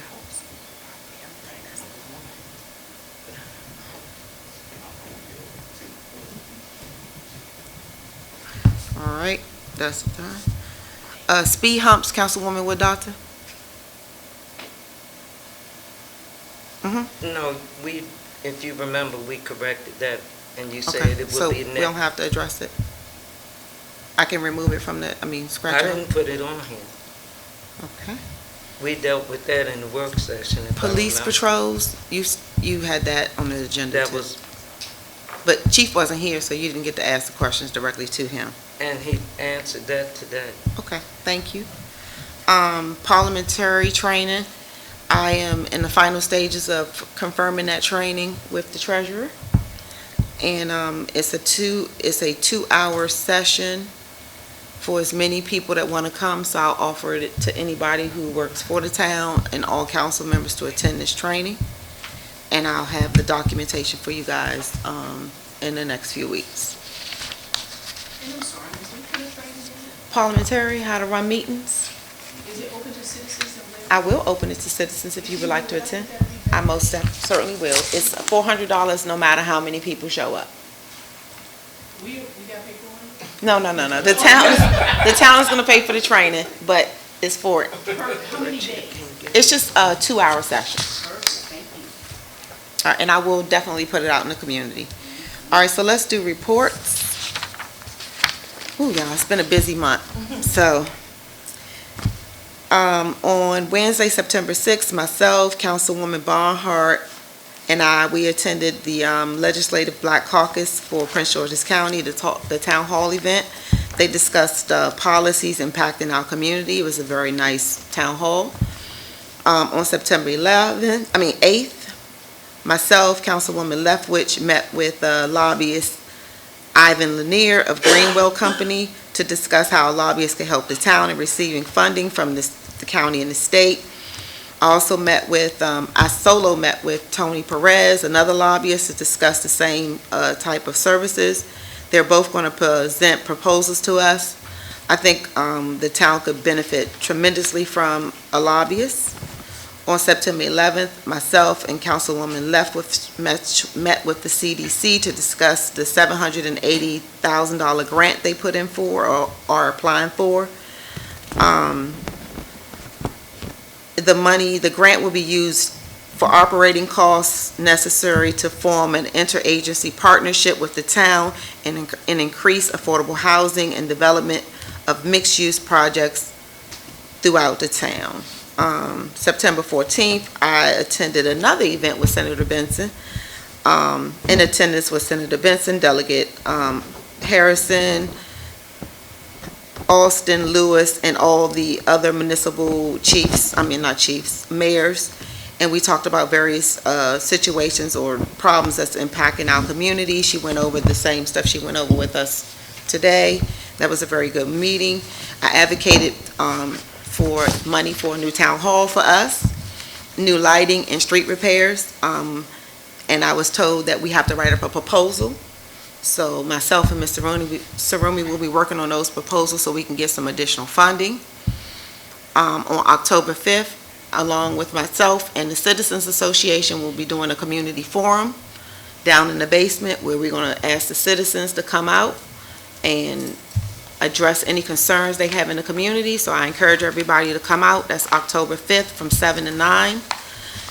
Today I met with Delegate Lewis along with the mayors from Capitol Heights and C Pleasant, and we discussed maybe combining a police department for all three police agencies in one central location, somewhere in the middle of like Capitol Heights, C Pleasant, Fairmount Heights.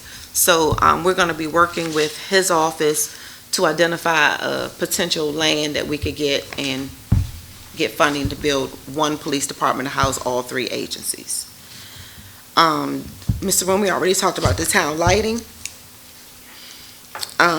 And she talked about Public Works painting, Public Works. We can get a list publicized, maybe on the website, of what locations were reported, so if anything was missed, we can just submit it. Are you talking about the lighting? Lights. Yes, we can do that. I think that's feasible. We can do that. I got like 5 out around. Okay, just send me the email. But we did have Public Works go through the whole community and identify all the lights. So, but we can put it on the website. Some of them go out. Okay, Thank you. we can do that. Public Works is working on painting the white stop lines and crosswalks throughout the community. They've also been cutting the tree branches back that's been obstructing our traffic signs. The chief brought that to my attention, that people said they didn't know where to stop. So we put those lines out there for them. Code enforcement, I drafted a letter to be sent to all the blighted property owners in the town, give them 45 days to get their property in compliance. If not, we're going to start writing citations, abatement orders, and potential liens, putting liens on properties. And I just want to let everybody know I am committed to making sure we clean this town up. All right, that concludes my report. Vice Chair Barnhart. There you go. Why don't we back that up? I don't even be up close. I attended the Public Works meeting with the rest of the Public Works for different municipalities such as College Park, Hyattsville, Greenbelt, and Brentwood, I believe. So attending this meeting, it shed a light on a lot of stuff that we do differently from other towns that they do. I apologize. I even asked them if I was training. Ms. Sarumi, you and I need to get together for our public works training because they gave a lot of good ideas where public works to actually get their trainings from. For one, PG Community College for heavy equipment training, University of Maryland for environmental training, far as landscaping and other things such as that nature. They also say we can go to the Anacostia Watershed program, that they have a lot of stuff to help out with the community as well.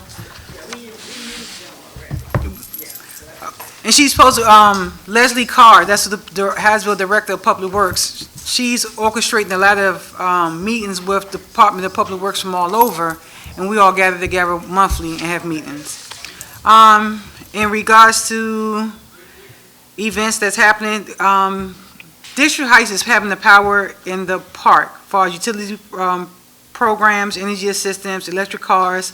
They're having a big event that is scheduled at District Heights Recreation Center. The address is 2000 Marbury Drive in District Heights. This event is held on October 7th from 10 a.m. to 2 p.m. First annual health and wellness. Get your passport to Healthy Living. Chairwoman Jocelyn, Delegate Tiffany Austin, Bishop Joel, Pastor LaWanda Peoples is having the event September 30th from 10 a.m. to 4 p.m. Health screening, flu vaccinations, COVID vaccination, mammogram appointments, oral health, cancer screenings, behavioral health, health insurance enrollment, fitness activities fitness activities, cooking demos, free groceries, and resources for the seniors. So that event is happening on September 30th from 10 a.m. to 4 at the City of Praise Family Ministry in Jericho City Drive in Landover. Tanger Outlets is having a nonprofit showcase Saturday, this coming Saturday, September 23rd from 1 p.m. to 5 p.m. It's a nonprofit to showcase their program and services. They're also helping individuals get information on how to start a nonprofit. Glen Norton and Ardmore Family and Friends Days, October 7th on a Saturday from 12 p.m. to 5 noon. It's something else. College Park Day is October 7th from 12 p.m. to 6 p.m. Also, one other thing, because I'm not going to go through this whole thing. Sylvan Vista Baptist Church is having a reunion cookout. They will be serving hot dogs and hamburgers from 11 a.m. to 4 p.m. and Homecoming Sunday. All are welcome to attend. The address is 1101 60th Avenue in Fairmount Heights, Maryland. They're all welcoming people to come actually to service that day and to join the reunion cookout afterwards.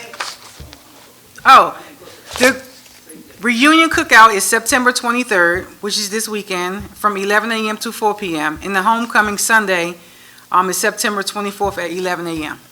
So I have that flyer as well. I'm not going to go through everything. And that will conclude my report. Thank you very much. Councilwoman Cunningham. All right, hello again, everyone. So I want to start off talking about my favorite subject, the website. So on 9/13, I did meet with Civic Plus again. So we have completed our mood board. Mood board is basically just selecting the website colors. So we officially have our website colors, which consist of blues and golds. And we also was able to get the structure for our website layout. So what that's going to look like, our structure just on how that website layout looks like. Then we have another meeting scheduled for the 22nd where we'll then go and say what those hot functions are and what we want to actually go lined up with that structure. Today I attended a webinar for the orientation for municipal officials. This was headed by Paula, who is a part of the Civic Association, and she's one of the senior directors. So in there, very enlightening class that just kind of did an overview of basic things like Municipalities 101. There was a forum where people were able to ask questions about conducting meetings. So definitely got a few more pieces of information from there. So definitely was an effective session. Tomorrow I will be attending the PGCMA, the Prince George's County Municipal Association's meeting. They're back in session from recess. So I will be attending that meeting tomorrow. And then, I'm sorry. Okay, along with the mayor. And then on October the 3rd, I will also be attending a webinar, which is Embracing Negative Feedback to Build Positive Relationships. That also is sponsored through Civic Plus. Looking ahead at some events, I will just go through some that Chair Barnhart did not go over. So the Salvation Army Prince George's Corps, they are in cooperation with the Youth Awareness League. They will be doing a free basketball league for the youth. So we kind of talked about some things for the seniors. This is something for the youth. This is from ages 8 to 16. If you'd like to sign up, it is free, and they will be doing that. It's on Edmiston Road, 4825 Edmiston Road in Hyattsville, Maryland. Along with that, we currently have the prostate health information session for men. That's going to be taking place on Friday, September the 29th. And that is going to be taking place at 1200 Glen Willow Drive in Seat Pleasant, Maryland. And we also have, in honor of Breast Cancer Awareness Month, we all know that starts October. County Exec Angela Also Brooks will be sponsoring a series of different events. For more information, you guys can go in person, or you can go to the mypgc.us website. They're going to be doing things like health and resource fairs, pink days of education, virtual seminars, mammography screenings, along with clinical trial information and much, much more. And lastly, for all of us that are green friendly, on October the 21st from 8 a.m. to 12 p.m., you can help beautify the county by joining neighbors in your community for a day of cleaning, weed removal, and planting. And that will conclude my reports. Thank you. Councilwoman Lethbridge. Okay, good evening, everyone. There are just a couple quick things I would like to discuss. One was, I did attend the Legislative Black Caucus event on September 6th at Bowie State University with Mayor Stewart and Vice Chair Barnhart. This event was an energized recap of all the legislative accomplishments as it pertains to our community. Also, there is grant funding available through the Prince George's County Stormwater Stewardship Grant Program, and the town of Fairmount Heights was invited to apply. This grant program funds on-the-ground restoration activities that improve communities, improve water quality, support the county's climate action plan, and engage Prince George's County residents in the restoration and protection of the local rivers and streams of Prince George's County.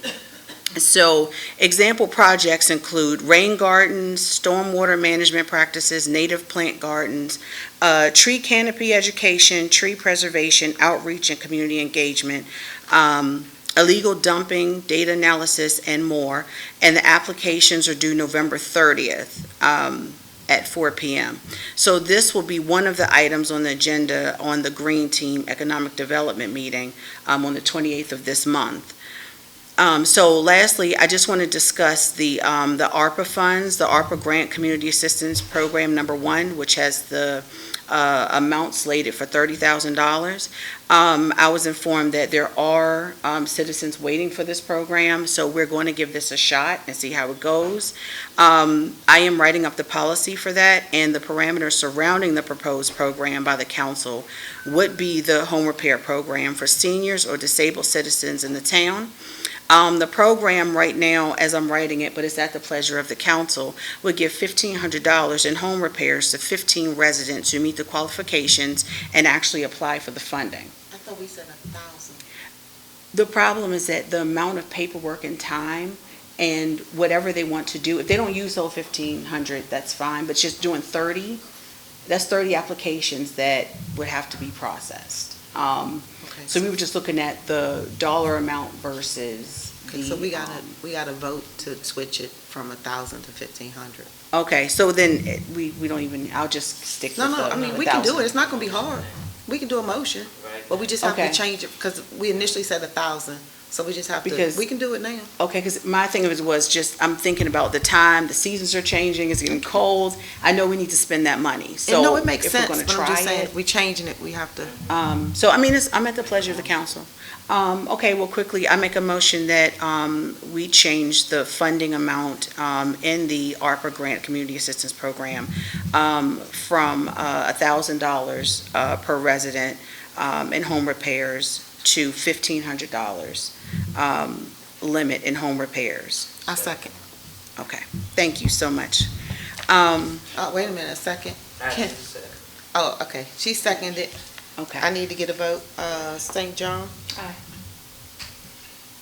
Barnhart? Aye. Lethbridge? Aye. Myself. Councilwoman St. John? I mean, I'm sorry. Working together, Councilwoman just flow Woodall. right into it. I love that. There you go. Thank you. Thank you, that works. And I'll switch the ARPA document and then we can just re-sign it. Okay, okay. So we want to try this since it is requested by the community, so I said we will definitely give it a shot. So the tentative date for the program will begin in early October to take advantage of the fall weather, which is still warm, and flyers will be distributed as well once we get the final policy in place, which I have to give to the mayor and council for review. And an attorney. Yes, but I want to I have to first finish it now that I did get some additional details. So I think that's it. Also, the application, thank you so much, Mayor, for giving me the application from the Utility Assistance Program. We're going to do something similar with that. That was a huge help. And of course, the policy document, which I'm revising. And there will also be a resident contractor agreement so that it can just state that the town is not liable for any damages and things of that nature, and just kind of spell out the whole program and what the expectations are. All right, so are you gonna have the work done first and then we reimburse them, or we giving them the 1,500 to? No, we would pay the contractor directly. Okay. That way, the money's not going through the resident, but the work is being done. So I thought that was the best way. Trying to figure all of this out was a bit daunting. Okay. I just think that 1,500 would be better for the seniors than 1,000. 15 residents, it would make a pretty good impact. I hope. Okay. No, I don't disagree. I hope. But that, right now, that's what I'm focused on, and also that the Green Team meeting on the 28th. There are things I have to prepare for that. And that concludes my report at this time. Thank you. Thank you very much. Councilwoman Wood Dawson? Yes. As far as meeting, I went to the bull roast, which was phenomenal. Steny Hoyer's birthday party. It was well attended, informational, a lot of congressional people there. As well, I will be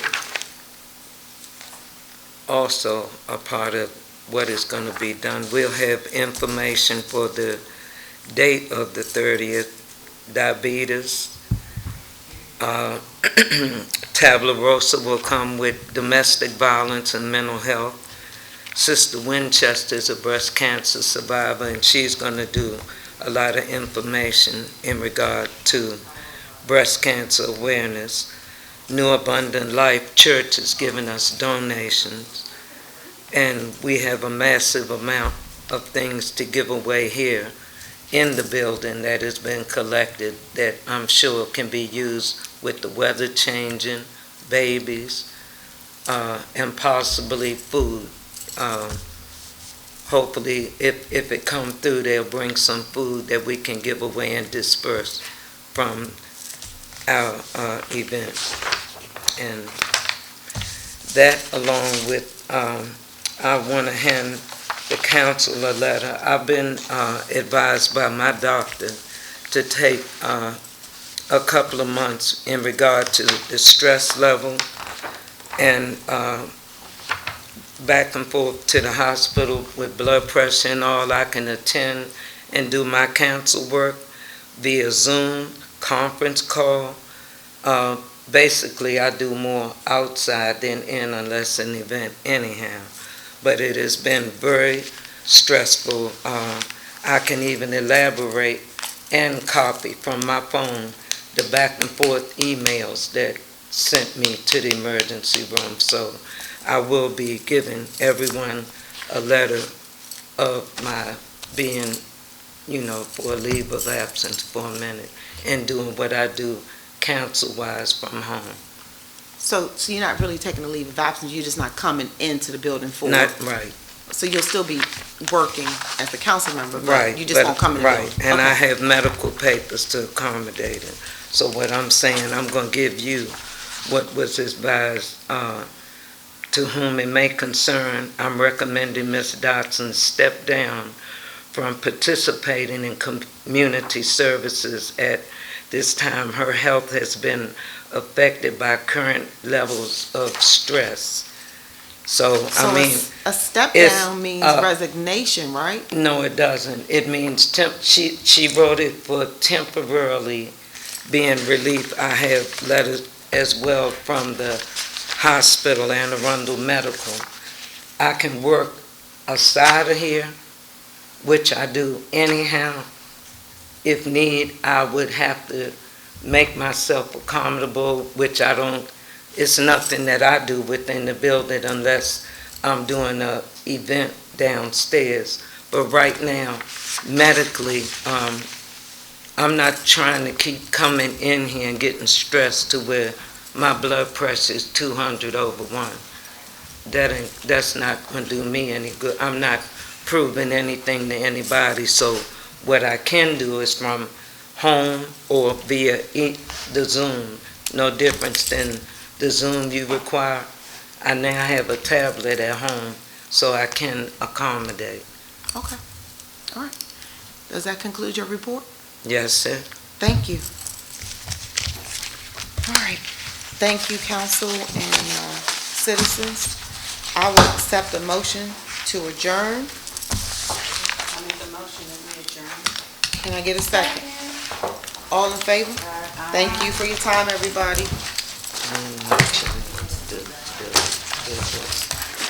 I left the second part of the letter, but I'll give you the first two.